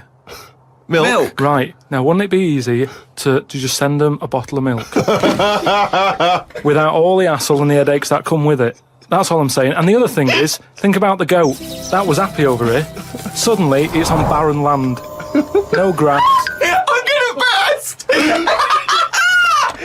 do you mean? You didn't send a goat from here. I'm saying, who's happy at the end of this, right? You've got a fella who hasn't got a present over here because the mate bought him a goat, right? So yeah, let's do this properly. So there's a tick. He's not happy, right? Then you've got the person who's opened it, who, like you said, wanted something else, right? It's a goat. They go, who's going to look after this, right? So tick, they're not happy. And then you've got the goat going, what am I doing here?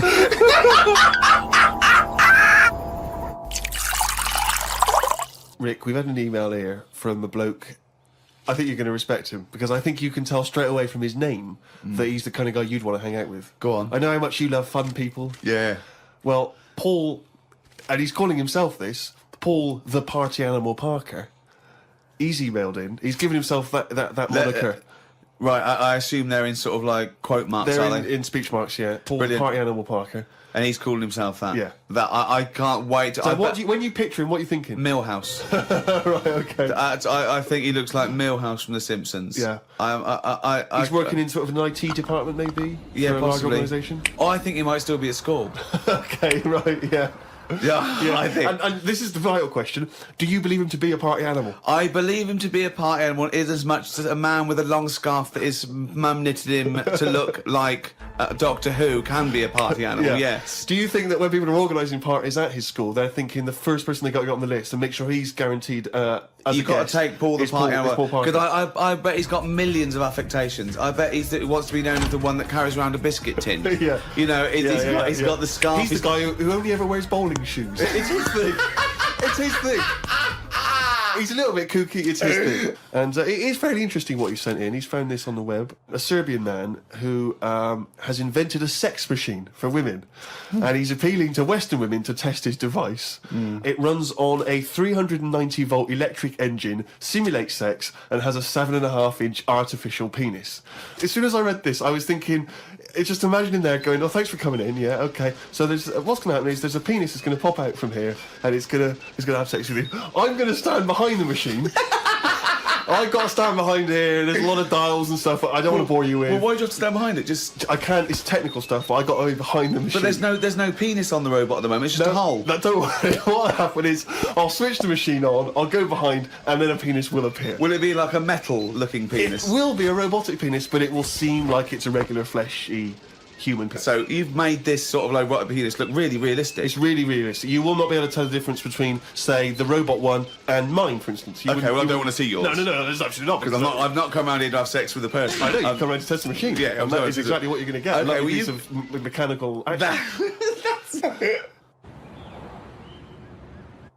Talking of eating knobs, Carol Thatcher, you know, a daughter of one of our leaders. Sure. Well, you saw her in I'm a Celebrity, Get Me Out of Here. She popped a couple of bollocks in the mouth, chewed them up, swallowed them. Oh. Kangaroo penis there, dried. She couldn't even get. It was so tough she couldn't even get through it.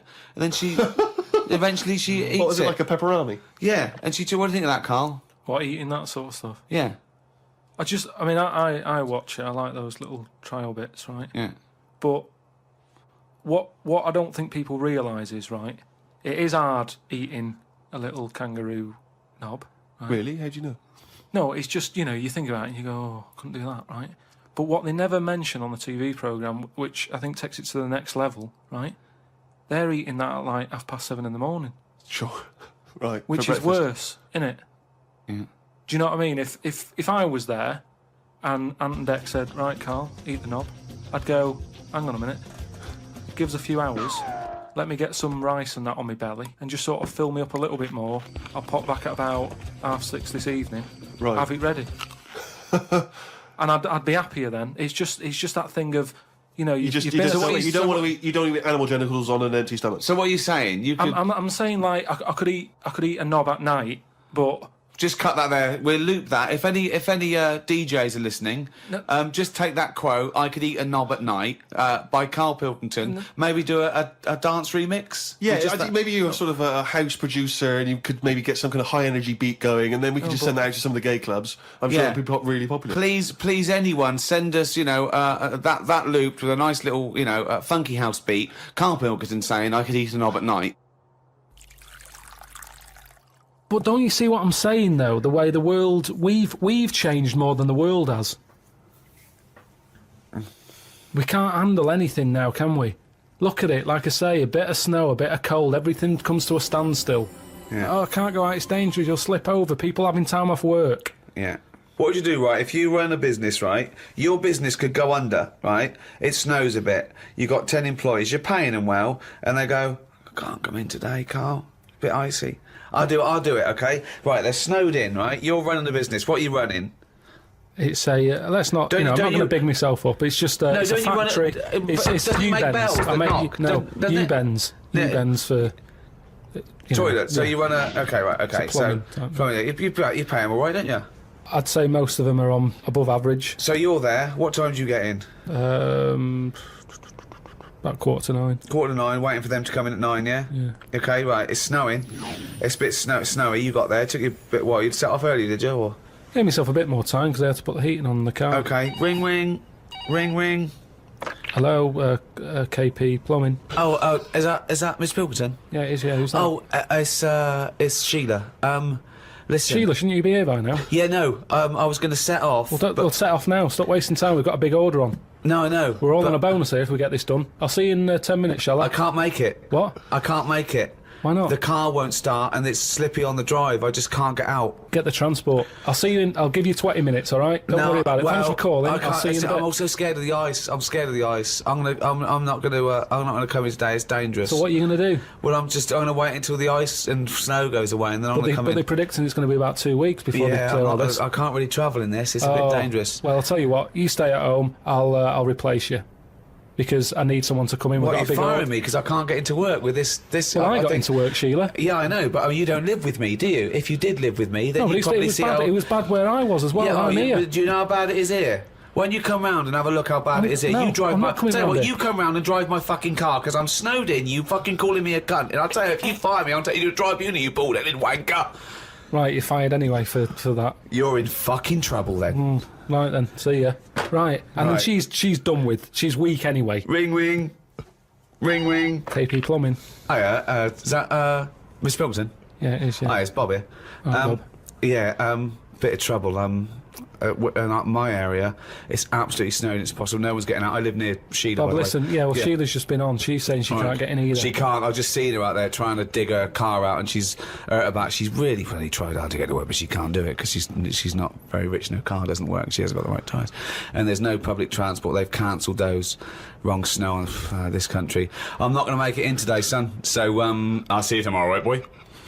Well, no, you're saying you'll see me tomorrow. Yeah. But you'll probably call up tomorrow with the same thing. Well, only if it's snowing still. Now It listen. might not have Well, I can't run a business like this, Bob. Yeah, it's not my fault, is it really? So go round to Sheila's and like slag me off if you want. But I tell you I'm not what, slagging you're you not off, coming just- back here. Fuck off. One chance. Give them one chance. Well, you didn't even give him one chance. No, because they've done it before.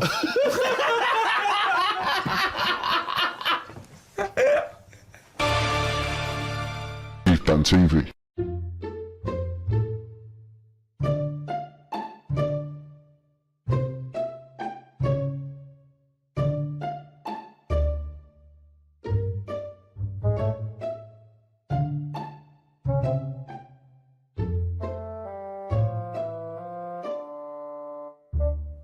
So in the final chapter on death, you go to Accra, is that right? And you kind of... Accra in Ghana, Accra. yeah.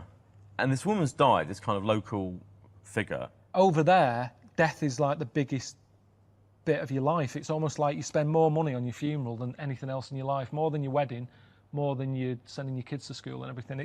That's what life's about, having a brilliant send-off. And it's healthier to have that attitude, I think, and I don't know. I mean, I think I am pretty good knowing that, you know, I know that I'm going to die, and I'm pretty good at accepting it. And for me, that's what makes life good, really, knowing that it's going to end. When I was a kid, Pac-Man was a massive game. Kids watching this, they'll go, what's Pac-Man? But it's a game, in it, where there's a man eating like that, and it makes its way around a maze eating... In fact, here's a little... This is interesting. Oh, yeah. Can you remember the noise of Pac-Man as it's going round? I don't think I can, no, go on. Put your finger in your ear and push it in and out. Oh, yeah. That's the Very good. noise. Oh, yeah, you're right. That's what it's based on, I think. Is it? Yeah. That's brilliant. But anyway, so Pac-Man is just being chased about by ghosts, and you've got to run away from the ghost, haven't you? And, you know, that's kind of his life. And you get 3 lives. But when I was a kid, I typed in a code. Oh, yeah, yeah. That meant I'd have everlasting lives. Yeah. And even then, I remember I played it for, I don't know, 45 minutes before I got bored of endless amount of lives. But that was a point, I think, when it made me realise that living forever isn't all that. Because for Pac-Man, I think his most happiest time was when the game was over. He wasn't being chased anymore. His whole life was spent being chased, a bit like lives are for us in a way, and it's always someone mithering you for something, you know. And he got in the corner and he had that tablet, and that made him happy for, you know, a few seconds. And again, that's like human life, innit? You might sort of have a holiday or something, and that lasts a week, and then it runs out, and then you're back to being chased about. And it was that fact that, you know, it was lasting forever. I worked it out then. So if you could have a cheat code for life, don't do it. Life. So there you go. That's death. You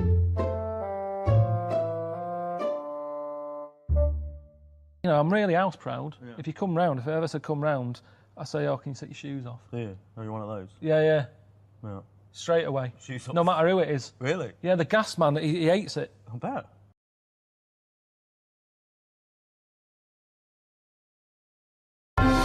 For centuries, life's big questions have challenged some of the world's greatest minds. The need for love, marriage, and lifelong commitment, the yearning to reproduce, and the survival of the human race, the search for a vocation, the desire to find happiness, and the inevitable death. But Karl Pilkington has not given a second thought to any of these issues. This cat's cross-eyed. I've never seen that before. Now he's turned 40, he thinks it's time he did. He's travelling around the world to see how other people deal with life's big questions. We've had the Iron Age, the Stone Age. This is the about age. Karl wants to know why people get married. Just because two people love each other, they drag other people into it. Get on with it. He wants to find out if you need to have children. This is definitely confirmed that this is not for me, this, at all. Do you need a vacation in life? Tell you what, thirsty work, though. What's the secret of happiness? And how do you deal with death? This is the moaning of life. It's like, who's the mental one here? Is it me or everyone else?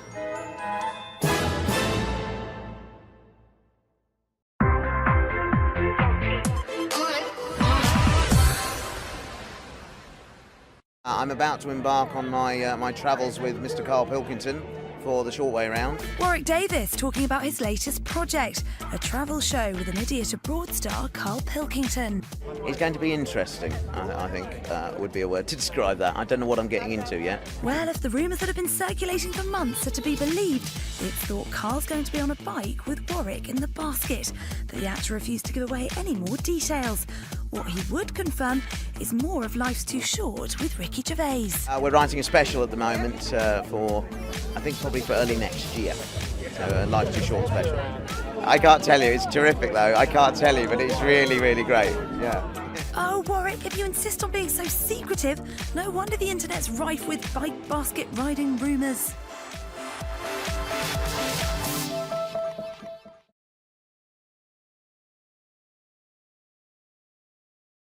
Would you say you've ever been brave? Because I was thinking before we did this, I can't think of a time when I've ever been brave. I don't think I've been cowardly. I've just never been in a situation where I needed to be brave, particularly.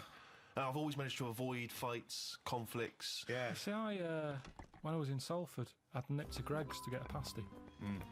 I heard some bells going off. I came out, just thought, I don't know what that is. Went over to the car, sort of thinking, I can't wait to have this pasty when I get home. Cup of tea, nice cup of tea, maybe a bit of bread. I love the fact that his head was just filled with food because he was buying food and thinking food. When he's eating, I'm thinking I'm eating food. Just one big globular mess of food cells in his head for the duration of the food experience. I can remember that food thought going on now, and it was probably like 15 years ago. But I remember how happy I was. I'm out at the Greggs, I've got what I want, I'm on my way home, this pie's hot, it's going to be hot when I get home, it's going to be a nice cup of tea, bread. These are the things you save, and yet you forget really important facts. Yeah, he doesn't know why wars are happening, but he does remember this. Yeah, but listen, this is why I remember it. Like I said, you forgot the bit that I said. A bell going off. I don't know what's going on. I'm walking over the road, put the key in the car, I turn round, bloke comes running out of the post office. Obviously the bell's gone off. He's got a big shotgun, balaclava on, and he stops and looks at me. He's there with a big gun in his hand, and he's looking at me. And I wasn't scared. I just was thinking, does he want me pie? I remember thinking, if he said, I want that, I'd have to give it up. So a man with a gun. I told Suzanne, she said no, he was probably thinking about nicking your car. He's got your What, he key. didn't have a car ready? He came, No, he he had the legged it. balaclava, the gun, and goes, fuck me, I forgot the car. In the end, he sort of ran off down the back alley. I love the fact that he looked over at you for a split second and you thought he might be interested in your Was pie. there other people around? Were you sure this happened and you weren't reading a comic book? No, it happened. And so he looked you in the face. He Yeah, saw through you. his balaclava, he made eye contact. I looked at him. Everything sort of stopped for a minute, and then he just sort of legged it off down the back alley. And what did you say to the police when you obviously went? I didn't. I just went. Were you a witness to the crime? Had me pie. Like I said, it was warm. It's not going to stay warm forever, is it? But when it was on Crime Watch a few weeks later, No, it wasn't. That's what was weird. I said to Suzanne, "Oh, let's watch like Ground Reports tonight. See if I'm on the telly or anything." Nothing. Didn't even get reported. Why would you be on the telly if you just ran Just away? didn't say CCTV or something like that. If I was involved in it, if they went, "This happened today in Salford outside Greg's. Are you this man with the pie?" I wanted to make sure I was well out of this one. Because Suzanne sort of said, "Oh, should you get involved?" But you shouldn't get involved because then I'm at risk, aren't I? Nobody Well, was there you killed. are. We're back to bravery again, aren't we? Yeah, it is bravery. Go on then. Look at it, like I say, a bit of snow, a bit of cold, everything comes to a standstill. Yeah. Oh, I can't go out, it's dangerous, you'll slip over, people having time off work. Yeah. What would you do, right? If you run a business, right, your business could go under, right? It snows a bit. You got 10 employees, you're paying them well, and they go, "I can't come in today, Carl. It's a bit icy." I'll do it, okay? Right, they're snowed in, right? You're running the business. What are you running? It's a, let's not, I'm not going to big myself up, it's just a, it's a factory, it's U-bends. I make U-bends. U-bends for... Toilet, so you run okay, right, okay, so plumbing, you pay them all right, don't you? I'd say most of them are on above average. So you're there, what time do you get in? About 9:15. 9:15, waiting for them to come in at 9, yeah? Yeah. Okay, right, it's snowing. It's a bit snowy, you got there, it took you a bit while, you'd set off early, did you, or...? Gave myself a bit more time because I had to put the heating on the car. Okay, ring, ring, ring, ring. Hello, KP Plumbing. Oh, is that Miss Pilkington? Yeah, it is, yeah, who's that? Oh, it's Sheila. Listen. Sheila, shouldn't you be here by now? Yeah, no, I was going to set off. Well, we'll set off now, stop wasting time, we've got a big order on. No, I know. We're all on a bonus here if we get this done. I'll see you in 10 minutes, shall I? I can't make it. What? I can't make it. Why not? The car won't start and it's slippy on the drive. I just can't get out. Get the transport. I'll see you in. I'll give you 20 minutes. All right. Don't worry about it. Thanks for calling. I'll see you in a bit. I'm also scared of the ice. I'm scared of the ice. I'm not gonna come in today. It's dangerous. So what are you gonna do? Well, I'm gonna wait until the ice and snow goes away, and then I'm gonna come in. But they're predicting it's going to be about 2 weeks before they clear all this. I can't really travel in this. It's a bit dangerous. Well, I'll tell you what. You stay at home. I'll replace you. Because I need someone to come in with a big firing me because I can't get into work with this. Well, I got into work, Sheila. Yeah, I know, but you don't live with me, do you? If you did live with me, then you'd probably see it was bad where I was as well. I'm here. Do you know how bad it is here? When you come round and have a look how bad it is here, you drive my... Tell you what, you come round and drive my fucking car because I'm snowed in, you fucking calling me a cunt. And I'll tell you, if you fire me, I'll take you to a tribunal, you bald-headed wanker. Right, you're fired anyway for that. You're in fucking trouble then. Right then, see ya. Right, and then she's done with. She's weak anyway. Ring, ring. Ring, ring. KP Plumbing. Hiya, is that, Miss Pilkington? Yeah, it is, yeah. Hi, it's Bob here. Bob. Yeah, bit of trouble. In my area, it's absolutely snowed. It's impossible. No one's getting out. I live near Sheila. Bob, listen. Sheila's just been on. She's saying she can't get in either. She can't. I've just seen her out there trying to dig her car out, and she's She's really tried hard to get to work, but she can't do it because she's not very rich. And her car doesn't work. She hasn't got the right tyres, and there's no public transport. They've cancelled those. Wrong snow on this country. I'm not going to make it in today, son. So I'll see you tomorrow, right, boy? Well, no, you're saying you'll see me tomorrow. Yeah. But you'll probably call up tomorrow with the same thing. Well, only if it's snowing still. Now, listen, it might not I can't run a business like this, Bob. Yeah, it's not my fault, is it really? So go round to Sheila's and like slag me off if you want. But I'll tell you what, you're not coming back here. Fuck off. One chance. Give them one chance. Well, you didn't even give them one chance. No, because they've done it before.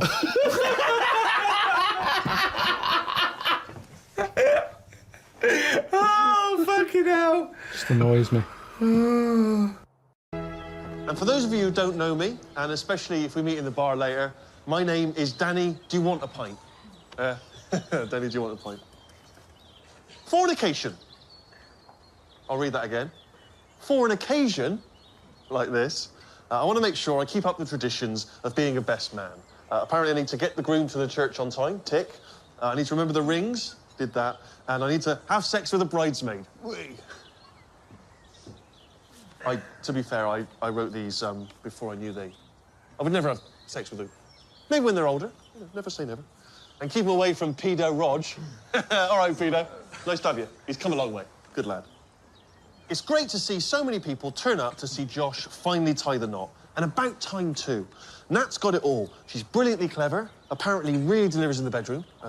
Like mother, like daughter, eh? He knows what I'm talking about. No. And I don't know about you, but I feel she could easily be a model. I think we'll agree, if it wasn't for her nose. When I first saw her beavering away, cooking Josh a meal, I knew she was a real catch. I've got no idea why her previous boyfriend cheated on her, but I'm glad he did. Cheers to him, wherever he may be. Probably shagging. No. Seriously, Nat, you're a real 8 out of 10, love. I mean that sincerely. And we're delighted you and Josh have found each other. So, everyone, please raise your glasses as we say a little toast to Nat and Josh.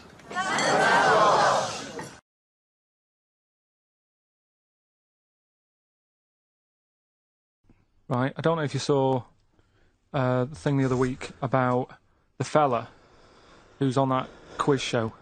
Who? Sort of. Oh, right, okay. Gay Who? fella, straight, sort of man, woman. What are you talking about? Tell me what did you see? Tell me what you saw. It's, this is like a kid come running in, and he's seeing something frightening. It could be an alien, could be a ghost, could be a paedophile, and you've got to get exactly what actually saw out of him. Right, what did you actually see? It's just this fella who's a woman. Right.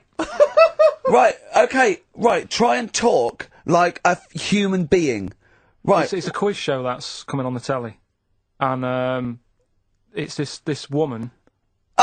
Right, is it a fella who's a woman, or is it a woman? Bit of both, that's why I'm talking about it. But what do you mean? Is it a pre-op? Is it a transsexual, a transvestite? Is it a lady boy? Is it an hermaphrodite? What is I'll tell it? you about it. Well, tell me. I'm telling you.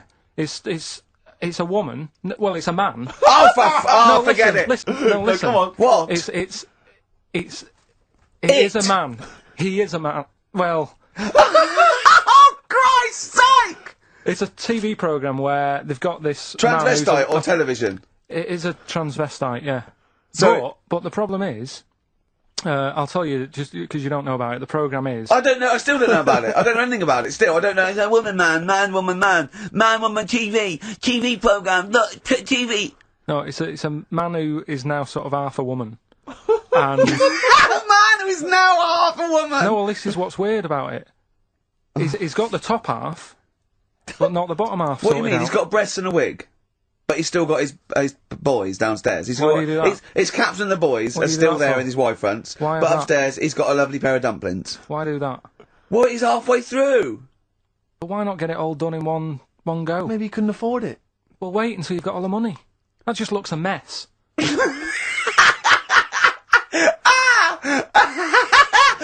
And who's he pleasing there? Well, he wakes up in the morning and pleases himself. He can't believe his luck. He doesn't know where to start. No, but what I don't understand, I mean, I don't want to see him. Well, can I finish that sentence? What you don't understand is just about everything. Yeah. Right. What? I find it weird, right? I sort of get. I understand the gay thing, right? But do you? What do you mean? Well, I know. Well, tell me the gay thing. Explain the gay thing. I just know if you're a fella, you like men. I don't know much more than that. What do you mean you don't know? But what I mean is, with a transvestite, what's going on there? What do they want? Now, transvestite is a cross-dresser. See, I don't get that either. Because you mean a transsexual? That's a man who likes to dress in women's clothing. It's not necessarily. They're not necessarily gay. They're not gay. They're often not gay. They just happen to like wearing women's clothes, right? Yeah. But then why not wear women's clothes that could be seen as a bloke's, like Suzanne wears jeans? No, but just but that's buy the women's thing. jeans. But that's their problem, is it? They like being seen as a woman. They like being seen as a woman. It's not just that it's more comfortable, or they'd wear a kilt. They like being seen as a woman. They feel more comfortable. Alright, and what's the deal with this fella who's got We don't know both? who this fella is. No, we don't know this man who's half a woman. He's called Miriam. Oh, that's helped. yeah, okay. Brilliant. I love this.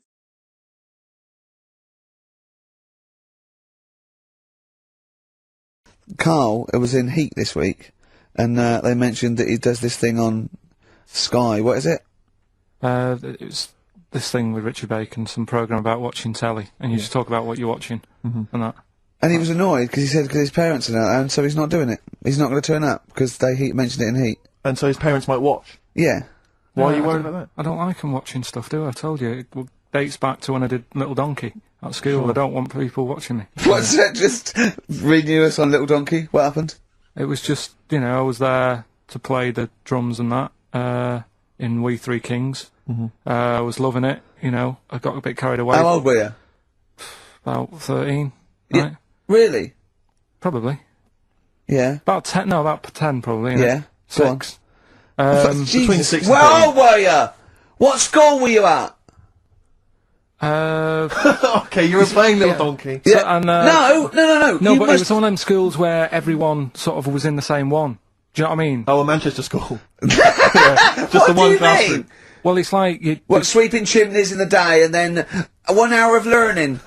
What are you talking about? What school were you at? Was it infants, junior or I secondary? didn't really do that. It was What one where... do you mean? You did that? They still have to abide by the laws of the land in Manchester. No, but it was a lot more like you had infants, but Yeah. you also had like the older lot. There's kids there who, when you're in the younger year and that, you'd see kids and you go, "Is that?" Talk English and use terms that people do when they're talking about schooling. I don't even want to talk about this. No, how old were you? What oh. I'm guessing maybe 6 or 7 or 8.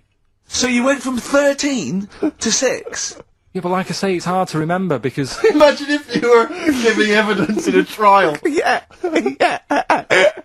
How old were you? I don't know. Yeah. I mean, I don't know. I can't really narrow it down other than 7 years either way. You know, theoretically, Yeah. he could get called up for jury service. Right, Karl- on jury service. Karl could be responsible for someone's rest of their life. Yeah. Because jury service, that applies to anyone. Anyone could get sent the form. I think you're obliged to go unless you have a really decent reason not to.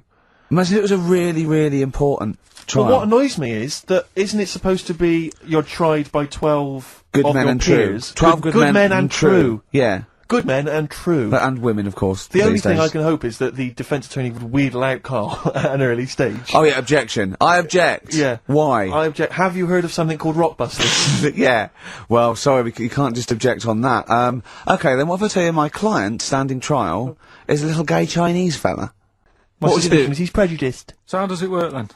How does what work? What do you mean? You just get called up and you have to do jury service unless you've got a very good reason. And it's not, I normally have Mondays off. Yeah. Oh, you wouldn't like that. Oh, Oh, yeah, or you have to get there at 9 I've got o'clock. to prepare monkey news. Yeah. Oh, you couldn't stand it. Just wouldn't do it.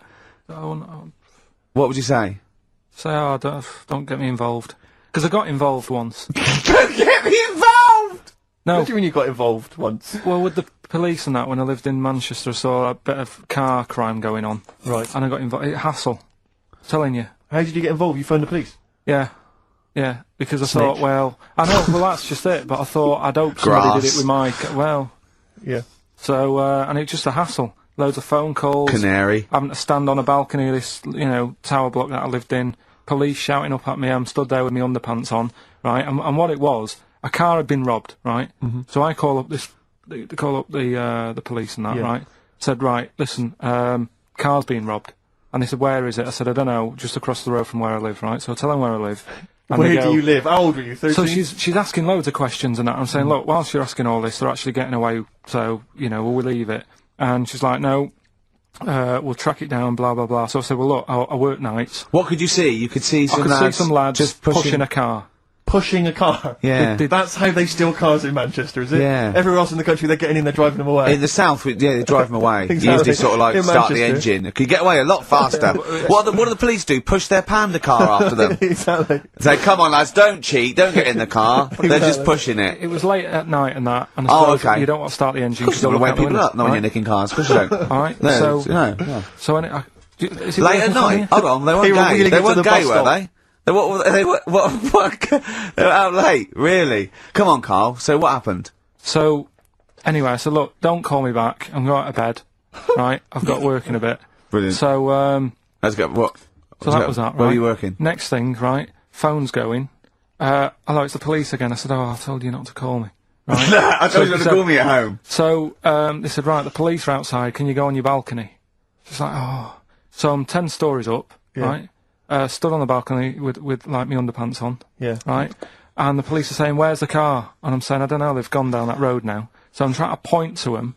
They're shouting up, saying which road and all that. And I just thought, why did they get involved? Yeah. I don't think they found it. No. It was hassle.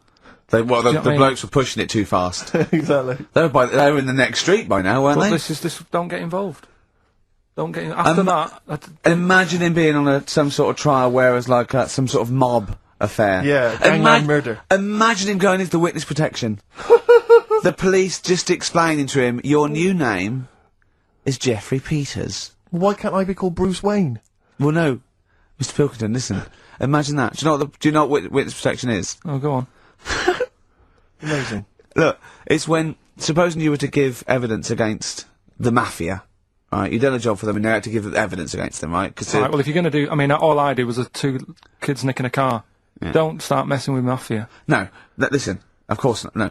But imagine you were in the mafia and that you got caught doing something, but instead of going to prison for the rest of your life, you said, oh, well, I can give you Mr. Big, yeah? So they go, okay, give us Mr. Big and we'll let you off, right? So the police go, right, okay. I got handed this leaflet in Soho. So you say, okay, well, I'll give you names. They go, right, we get evidence in court, and you go, yeah. They go, right, we'll have to get you away because you'll be done for. So you give us all the names of Mr. Big, right? We'll give you a new identity, a new passport. We'll let you go and live in Canada for the rest of your life with Suzanne, right? So why have I got to do all that? Because they'll bump you off, won't they? How did you know it was me? Because you have to give evidence in court. So they go, oh, Pilkington squealed. So you got to change all your life? Yes. Yeah.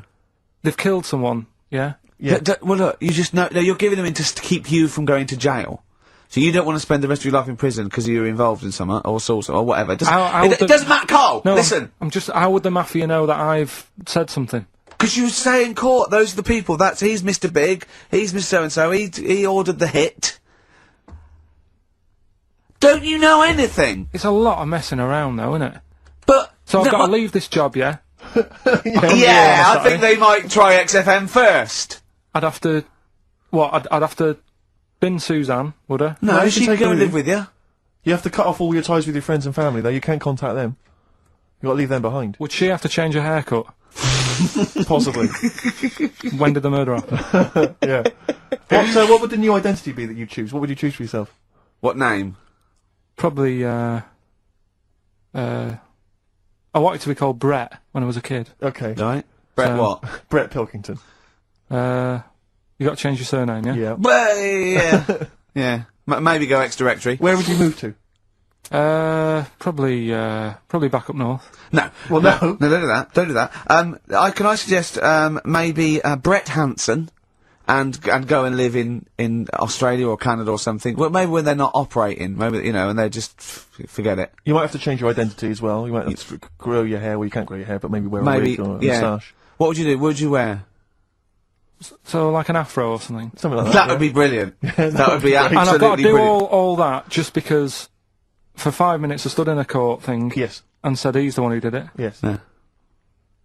Well, why can't I just wear the afro and the glasses when I'm in the court? Say my name's Brett, right? Yeah. Change my voice a bit. He did it, and they go, thanks very much. I go off, I carry on my life. That's I'm still genius. coming in here on Saturday. I don't know why they haven't thought that. That is genius. I that don't know.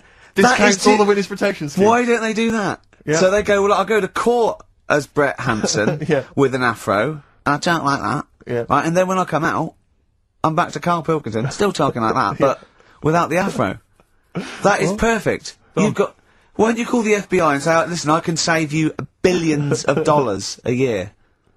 You're a genius, Karl. Right. I'm not a champion of Rockbusters, as you know, but I think it's overstayed its welcome. But I Well, I think Karl's just giving the fans what they want here. Okay. It's a popular thing, isn't it? Got some good prizes. The press are behind it. Let me tell you what the prizes are.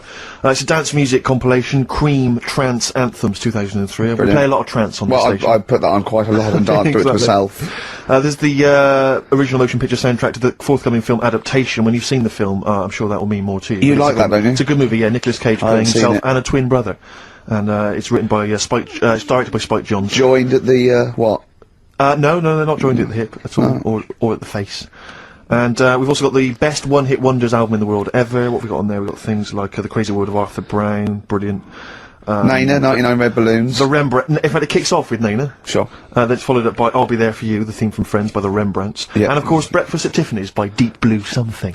Brilliant. Deep Blue Something. Is that the worst name ever? I think it possibly is. No, Sixpence None the Richer. Sixpence None the Richer. That's a pretty bad name. Okay, again, I know we've got a lot of chill-out fans who listen to us, so the best chill-out album ever. Bear in mind, of course, all these prizes collated by Karl from, I guess, people's drawers. Yeah, looking in a drawer.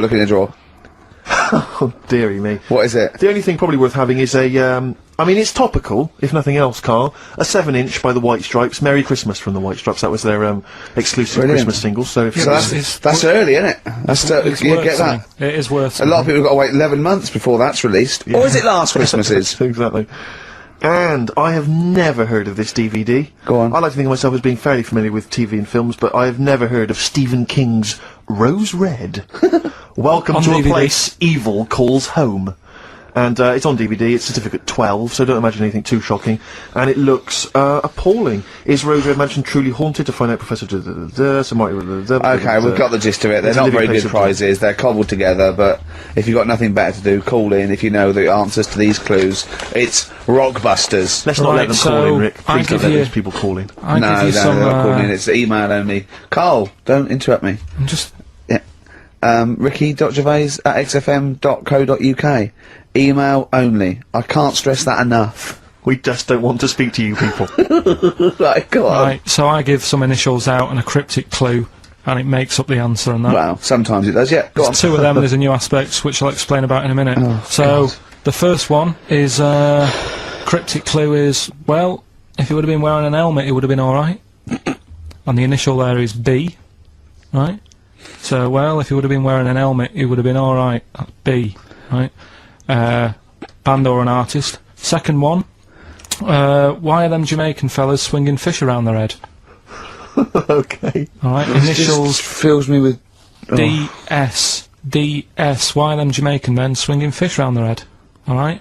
And the final bit to Rockbusters. It's a new bit. Last week I played you this.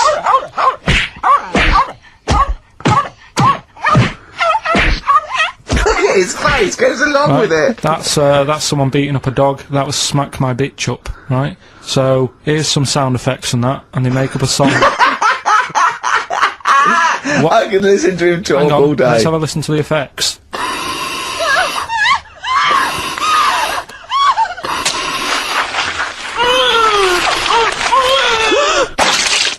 That's terrifying. Right, I told you not to play that one. It's rubbish. No one will get that. Well, we'll see. I heard that. I can't always say, what do you think? I said it's rubbish. No one will get it.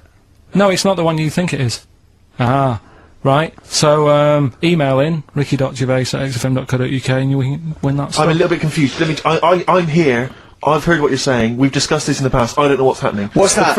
Is that a clue? That's a cryptic clue. That's screaming to a song, is it? To do with screaming. Well, don't say it. It should stand up by itself. Don't give them any clue. Hang on a sec. So this is the name of a song. It's not a band or an artist. Yeah, the sound effects. So the first two are bands or artists, and the last one is the name of the song. I said we should abandon this. Okay, right. Do the question. Do the questions and the answers. And if I think that it's either too hard or ungettable because it's stupid, we're binning it. Right. I thought we'd already binned it. I'm annoyed that. Right, come on. Do it quickly. The first one was, well, if he would have been wearing an helmet, it would have been alright. Right, what's the answer? That was B. What's the answer? Busted. Right, that works. All right. Busted, that's fair enough. Did anyone get that? I assume some people got... No. People have given up, Rick. People aren't even bothering to contribute. Right, what's the next one? They've just ignored it like it never happened. Busted. Second Busted. one. Busted. Why are them Jamaican men swinging fish around their head? Go on. That was DS. Yeah. 70s band, De Trout Spinners.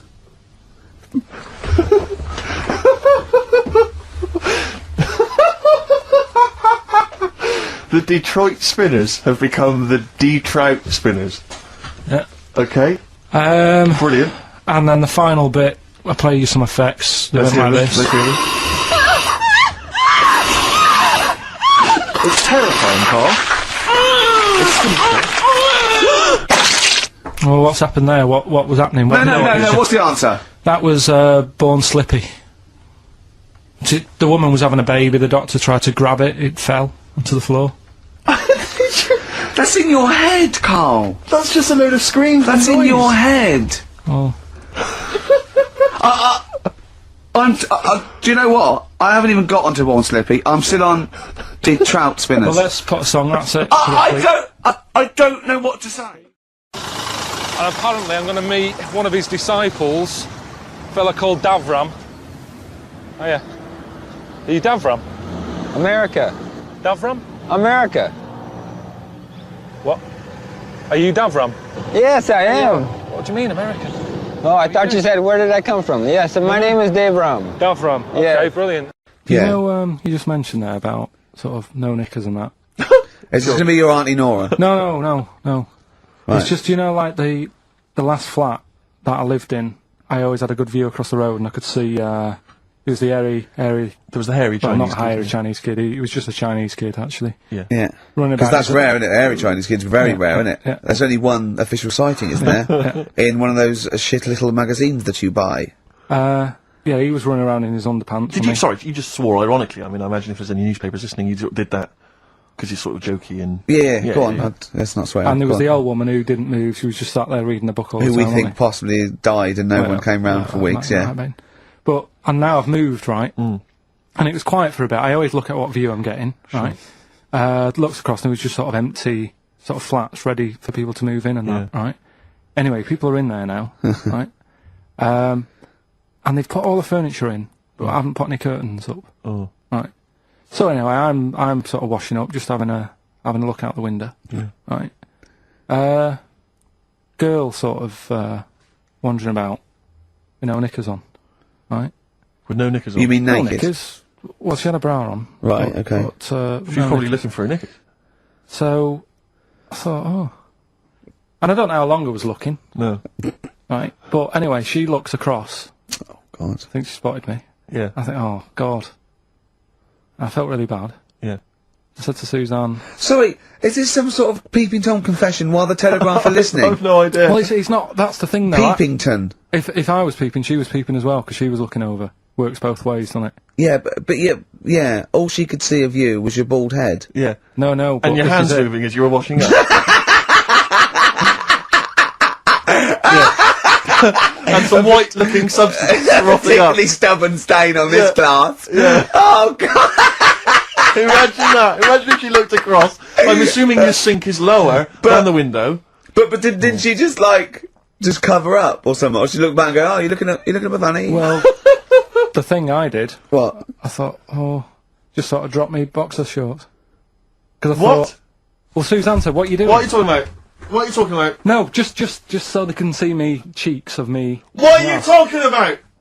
No, because I thought if she thinks I'm walking about in the nude as well, then we've both got something out of it. Carl! This sounds like a bad excuse in court. I know. This is Or the plot of a film on Channel 5. I mean, this is like the doctor who got done right for exposing himself to a patient and then painted that little thing that you look down their throat pink. Yeah. And going, this is what they saw. yeah. No, so sorry, you were looking at a woman dancing around naked, right? So the only thing you could do was immediately drop your boxer shorts. So she looked across, saw you fully clothed, saw you took your boxers No, she off. wouldn't have done, because it's sort of just the top half and the sink's at a side angle, so I was sort of looking out. So she wouldn't have seen your trousers then anyway? No, she did. I moved in front of the window more. So you then laid them... you actually climbed in front of the window. Oh, this is amazing! So you climbed in front of the window to show off No, your it wasn't naked obvious. lower half. Suzanne said, what are you doing? And I bet she did. What are you looking at? I sent you in here to clean What up. are you doing? I'm just taking my trousers down, stand by the window. Why? Because there's a naked woman across the road. What do you think I'm doing, Suzanne? I'm exposing myself while looking at some free fame. Leave it. What's up with you, Suzanne? Leave it then, leave it. Christ. Are we doing Rockbusters or what? Yeah. Oh, she sent you in there to read up on Einstein. She comes in and finds that. Oh, brilliant! Anyway. Wait a minute, can I just check? A final question. What did the woman across the way... What happened? What was her I reaction? didn't look again, I just thought you've seen a bit of action as well, we're both happy. Let's leave it. So were you waddling around like a penguin with your trousers around your ankles? I just was walking about and Suzanne said, what are you doing? I said, I'll explain to you in a bit, but don't look out the window because then it's Excellent. obvious. Then he sees, she calls her husband to look at Karl walking around naked. He goes, oh, she's got a... Quick, Suzanne, get him out. There's only one with him. Get some more friends. They've gone one more. Anyway. Brilliant. Right, play a record and come back to Rockbusters. And Monkey News. We haven't got enough time. Do Rockbusters. Oh, God almighty.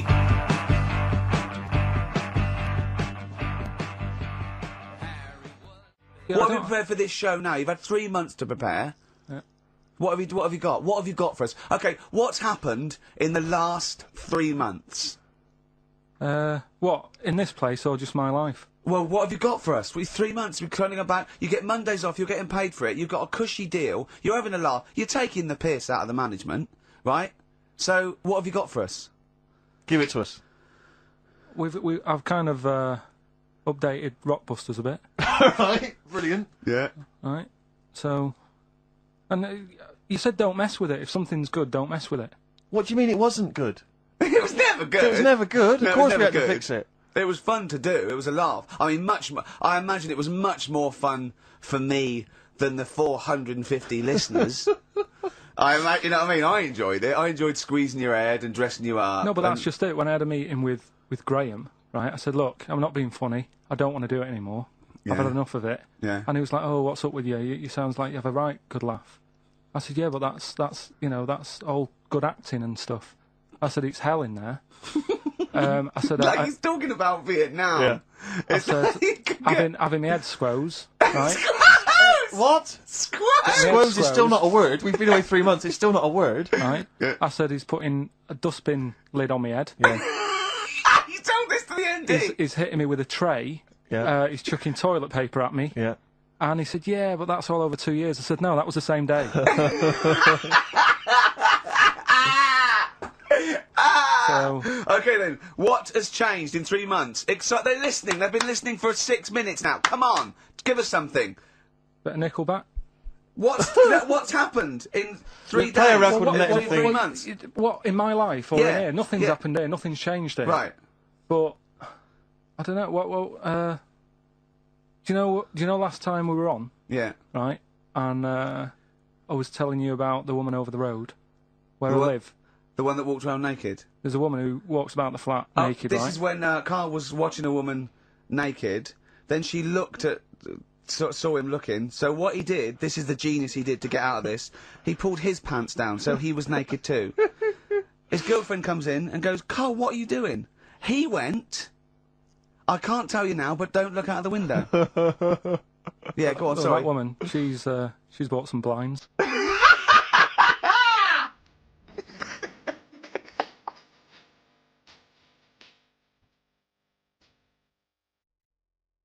Amazing sort of lakes, which are beautiful. Yeah, nice and cool. Anyway, yeah. That's why you're here, isn't it? Books, yeah, books. You got a book? I've got a book out. What does your book feel like? I feel Oh, that's like nice. Oh, God. quite weighty, isn't A it? rude cover, isn't it? Yeah, I look all right Yes. though, for my age. And what does your partner or wife think of that? She Is just that glamorous? She's sort of a bit. Oh, does that have to be the cover? But you know, we've all changed. I mean, I know my body's not what it was when I first met her, but you know, hers isn't either. There's about 120,000 words, I think. Yeah, gosh. Well, there's only 80,000 in that. 90,000, yeah. 120,000 words, all different. Who's that guy? He was in Russia, and he's magnetic, magnet man. Magnet. Oh, what he's got, so full of polluted... Well, I don't know. No, At not as first, bad I as was that. sort of amazed and a bit like, bloody hell, a magnet man. Yeah. But after a while, he was rubbing spoons on himself, and he stuck them on me. And I realised he's not magnet man, he's just sweaty man. Yeah. His superpower could have sort of been killed with talc. That's a good sweaty man, is it? Anyway, we've got Anyway, books out. I there don't we know how are. much There we you can are. say about having a book out. There's your book. Good I'll luck put with that. in the toilet as soon as I get home. Good night. I went to Brazil because I thought it felt to me like it was somewhere that didn't really exist. You know, it's a kind of fantasy world. I kind of thought of that. Is it a real place or is it just a state of mind where it's the sun's always shining and people are always on the beach Yeah. and everyone's eternally happy? So I wanted to go and find out. It can't be true that there's a place like that. But it is, almost. Did you go to a nudist beach? That's what I was taken to one of them when I was in Brazil. No, I didn't. You know, I don't need an all-over tan. You know, who's that for? Who's seeing that? So what do you wear normally? If you're on a Brazilian beach, what would you be wearing? I had sort of, you know, quite long shorts on. I like having pockets that I can shove stuff in. Yeah. Action trousers, I Yeah, used to call them. yeah, I like them. Keep a t-shirt on. Hat, so I don't burn my head. Yeah. Socks with trainers. That's really overdressed for a Brazilian beach, isn't it? I did feel So it, it's but like at the you're same... dressed for winter. No, I know. So what happened on the nudist beach then? You couldn't sort of Well, I sat stand there. around in all your gear. They took me there early, Yeah. and I was sat down, and then, I just saw this bloke put sort of under a tent getting drinks ready for the day, and he bent over to go in the fridge, and it was one of those sort of those double takes. I've got my pants on. Yeah. Sometimes you're thinking, what are you thinking? Why are you showing that off? I mean, I don't like my body. You know, if I look at it, if I get a glimpse of it in the shower, or I had to have a medical check, and I told him I had a bad back, and in the end, he sort of said, drop your trousers. So I did, and he went, no, your underpants as well. Yeah. And I haven't had that. Bad back. For a bad back, yeah. Yeah, exactly. And but you do, because if a doctor tells you to do something, you do it, don't you? Did he ask you to cough? And He they did held your that. balls? Yeah, he did. Yeah, he did that, and then he just Someone put you- back up. But the thing is, I was stood in front of a mirror, and I saw a glimpse of me, stood there with my trousers around my ankles, and it was something that I just thought, that's horrible. That it's a horrible sight, and you should keep covered up. There's nothing that I thought I wish I could show this off more. The thing is, Karl, that you never seem to really be enjoying yourself when you're out there. I don't know. At the end of the day, I lie there, lie there wherever I am, and the amount of times I'm lying somewhere, like a hole somewhere or a tent, just thinking, what am I doing? Loads of times. Yeah. Why am I doing this? Yeah. Nearly 40. I should just get a normal job. I'm nearly 70, I still write down, why am I doing this? Why do you do it? Why do I do it? Good question. Gets me out of the house. Yeah, but you see, I like being in the house. That's when I'm most happy. Pottering about, painting a door. I was cleaning tiles yesterday. Were you? Floor tiles. And you happy? Sat there with Sif. Yeah. Just sort of like, it's like Buddhism, just Zen. Yeah, because what I like about travelling, I don't know whether you have this quite the same, is that it is a bit, it's an adventure in another world. I quite like that. I kind of surrender to it because I want it to be different. I enjoy the difference. I mean, do you like, when you were growing up or whatever, I mean, do you read books about foreign places? Do you? No, you didn't go into all that, because I like geography at school. Did you like geography? No. No. You see, it wasn't. I went to a rubbish school, so it was kind of, I think the geography teacher was a PE teacher, and it was, you know, we didn't get taught anything really. The first place I went abroad was Ibiza, when I was 22. It's not quite abroad, really, is it? Sort of, or did you savour the lovely sort of foreign countryside and Spanish culture? No, it was a mate who knew someone who had a sort of a villa there, and it was horrible. And the problem was he rented it out to anyone, and we got there and the toilet was full. I had like a hard crust because of the hot weather. And the first day was spent sort of chipping away at that. Yeah. So that was my first experience of this exotic travel, sort of chipping away at the hard layer, you know, getting through to the softer stuff before you could actually flush it. So it's not, for me, it wasn't not a like, good oh, introduction. where have I been, you know? I should do more of this. The most sort of memorable bit of travelling I ever did was when I was on the Down. The soundman particularly didn't really like any foreign food. And as soon as we got on the boat, they said, we'll do a curry. We'll include you in it. We should have some curry. And he said, no, we've got our food. And he gets this great clunky tin of Sainsbury's tuna out. And so opens it, and it slides out, this kind of wobbly, gelatinous mass, boom. And you just know what you want to eat. You want the curry, whatever's in it. Yeah, I suppose really so. Want that You don't want to eat something you, that's been sat in a tin. Would you have eaten the Sainsbury's tuna? Probably. Yeah, you can still travel and pick up quite a lot of seeing the world without having to eat Without food. eating? Without eating their food. I don't see how you can do that. I think food is so important to get the feel of how people live. I mean, No, but go you to can Japan see and it. not have sushi or sashimi, or go to China and But I did go to Japan and I saw. Have you seen the little? I think they're called bento boxes. Oh yeah. And they're about that big, Yeah. and they look brilliant. Yeah. I mean, the presentation is amazing. They're like a little box of sort of Thornton chocolates. The way they look, you're going, oh, that looks Yeah, brilliant. yeah. But instead of sort of a coffee cream, you open it, it's sort of fish arse with a squid bollock shoved in. And you think that, as nice as that looks, it's still a squid bollock. But do you feel, foods are very much a part of hospitality, isn't it? It's about the kind of, if you want to relate to the people you're meeting, you've got to sort of sometimes have the food they offer, because that's the first sign of hospitality, or the drink. It depends how much fuss. Sometimes I can sort of say, oh, I'm okay, thanks. And then they'll go, no, have some.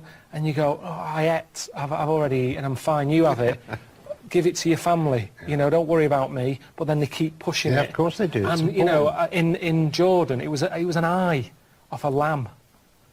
And they were going, because your guest have an eye. Well, I don't want an eye. No. Thanks for having me, but I don't want it. And what was a worry was, it was a big pan with this lamb head in it. There was one eye. Where's the other eye?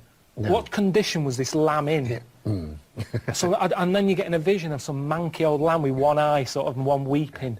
And I just thought, I don't want to eat it. You've got a very vivid Oh, imagination. honestly, it was horrible. And everyone's sat around, they're all waiting, off the tits, they're all smoking. So, eat the eye. Yeah. And you're thinking, these aren't local, these are nutters. But they're not nutters. They've been eating eyes for years, I should think, haven't What are they? they doing eating eyes? I don't know, you've had a lamb somewhere. Where's the rest of it? Why am I getting the head? I find toilets abroad, I was a bit sort of embarrassed about doing a sequence where you go to the toilet, but people love that. They love it. I mean, everyone does it. I mean, the Alan Wicker programmes and all that, we never say Alan Wicker going to take a dump, because No. that's part of it. When we went to the toilet in the South Pole, and I sat there, and there was kind of blocks of ice had been dug around. You just sat there on the john, and you looked for 10,000 miles. You wouldn't be able to see anything at all. Nobody at all. But I found that a lot easier, because I had the same thing there, and at least somewhere like that, with it being freezing, you don't get people out walking a dog, do you? You sort of think, I'll just have a shit in this gap. There's no one going to come wandering past, whereas in India, everywhere's busy. Even if you go down an alley, you think, I can go down here and empty my bowels, and there's a family of 12 living there or something. There's no gap, there's no space. While we're on it, squat toilets I quite like. Do you like those? Can't do it. Can't do it. Oh dear. But it's like my stomach's going, I'm not coming out. It's, I'm not releasing anything. You're not sat on a seat. It's like a safety thing. I was trying it before I left on the trip before India. The first time I went, I knew that was going to be the case, and I tried it at home. I put out newspaper in the toilet. I didn't even tell my girlfriend. I just wanted to see if I can do it. Couldn't do it. Couldn't do it. Well, that's probably because you're at home and you put newspaper on the floor. It's actually sort of, whatever the word is, physically, it's a very good position to be in. I believe so. But for me, the toilet thing is a big part of my life, in a way. It's something I do look forward to. If the day ever came that I had to have a bag, I think it's almost like that moment's been taken away from me. That just me in a little room, door shut. Yeah. It's me time. I always said that. It's a chance just to get away from everyone. Yeah. And people leave me alone when I'm in there. It's I hope so. Yeah. Yeah, but well, you'd be surprised. The publishers can't ring you up when you're on the toilet. You don't have your mobile with you or not? I do. Yeah. Do you now? Yeah. God. Well, that's the closest I get to multitasking. That. We should just explain that the point we've reached now, obviously we did the podcasts, millions of people became fascinated listening to our conversations with Karl, and now HBO have decided that is worthy of an animation. and they've animated those conversations. You excited to be on the coolest channel in the world? Never seen it. Never seen it. No, but you've seen some of the programmes that our stable mates are incredible. Sopranos, Curb Your Enthusiasm, The Wire. Some of the greatest programmes ever made, I've Carl. seen them. So I've heard about them. People like them, but there's just so many of them now, aren't there? Well, it's classy, wins all the awards, just brilliant, up to date, cutting edge. Because we're up against some good stuff. Yeah, we're not up against them, are we? Well, is it better? That's that problem, isn't it? Is it better to be, you know, the small fish thing? Is it better to be next to a load of rubbish and people go, oh, thank God, something decent is That's a good saying. That's a lovely saying. That's a lovely analogy and metaphor. Is it what was the saying? Is it better to be a small fish thing, or next to some rubbish? Good. Isn't that one of Obama's? I think so. Yeah. That's good. That. What was it again? You know what I mean? Go on. Well, people, it depends. No, say the saying. The saying's daft. That's why I didn't say it all. They say it's better to be. Well, no, they say. I didn't say. They say it's better to be a big fish in a small pond than a small fish in a big pond. Yeah. What do you but think then, of that? well, it's daft, isn't it? That's. If I was that big fish in a small pond, I'd be going, put me in the big pond. Give me. Why would you want to be a big fish in a small pond? I don't think the pond's so small that the fish can't fit in it and it's flapping around outside. It doesn't mean that, oh, me, I can't move. It means I'm in charge here. This is good. I'm the big I am in here. In a big pond, I'm nothing. There's bigger fish than me. Isn't that better? What? Just not being noticed. It's like when you see those big sort of pools of fish swimming about, and you've got a whale that goes along or a basking shark. Yeah. And it goes right through them. Yeah. Don't knock about in that crowd. Be a loner. That basking shark couldn't be arsed chasing me. They'd go, I'm never going to catch that. He's on his own. Don't knock about with the crowd. Well, Go off on your own. Actually, it's better to be in a crowd. Definitely not. Yeah. Nah. Go alone. Be your own fish. Be alone. And the basking What's shark. that saying? There's a saying coming out of this. What's the saying then? We've got word to say. I'd say be a small fish in a big old ocean. Yeah? Yeah. Don't stay in a pond because you're restricted. Okay, is this all part of the saying? Or are you gonna? Yeah. Okay. Nothing's good about that saying. A big fish in a small pond. Well, let's face it, it's not in charge. Even the big fish in the small pond isn't in charge because it's a pond. So that means they're in someone else's garden. So they're not in charge. So it doesn't work at all. I'm gonna bet. Doesn't work. It's a pond in someone else's garden. Yeah. I could eat. I could eat. I could eat. I could eat. Elite. I could eat. I could eat. I could eat. I could eat.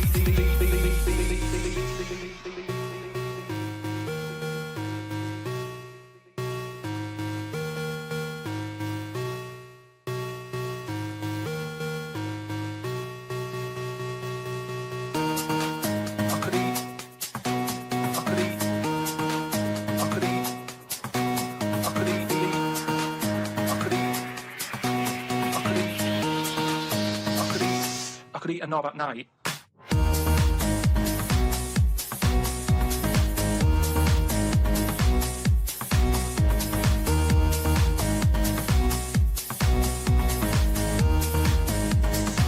I could eat a knob at night.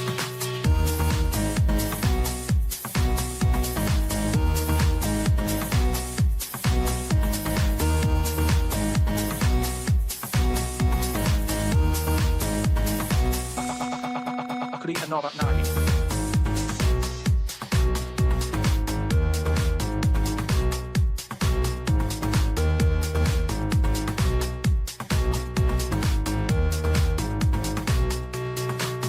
Do you know what I mean?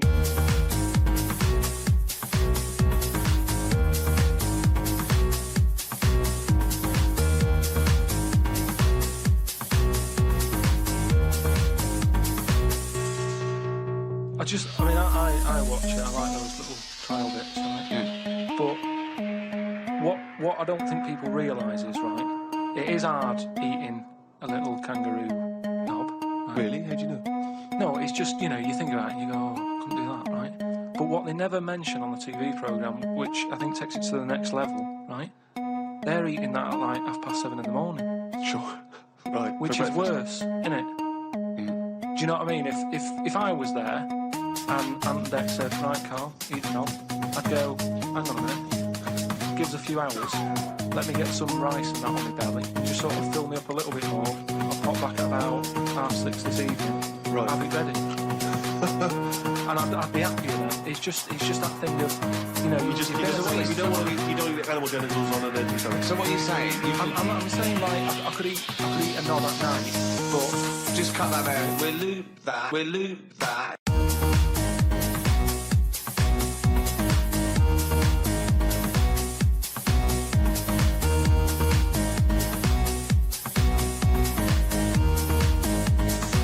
I could eat a knob at night.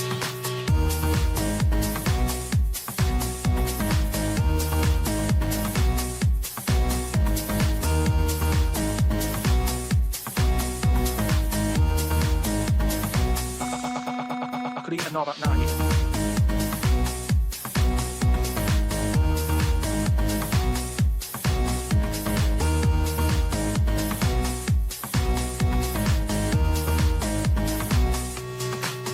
Do you know what I mean?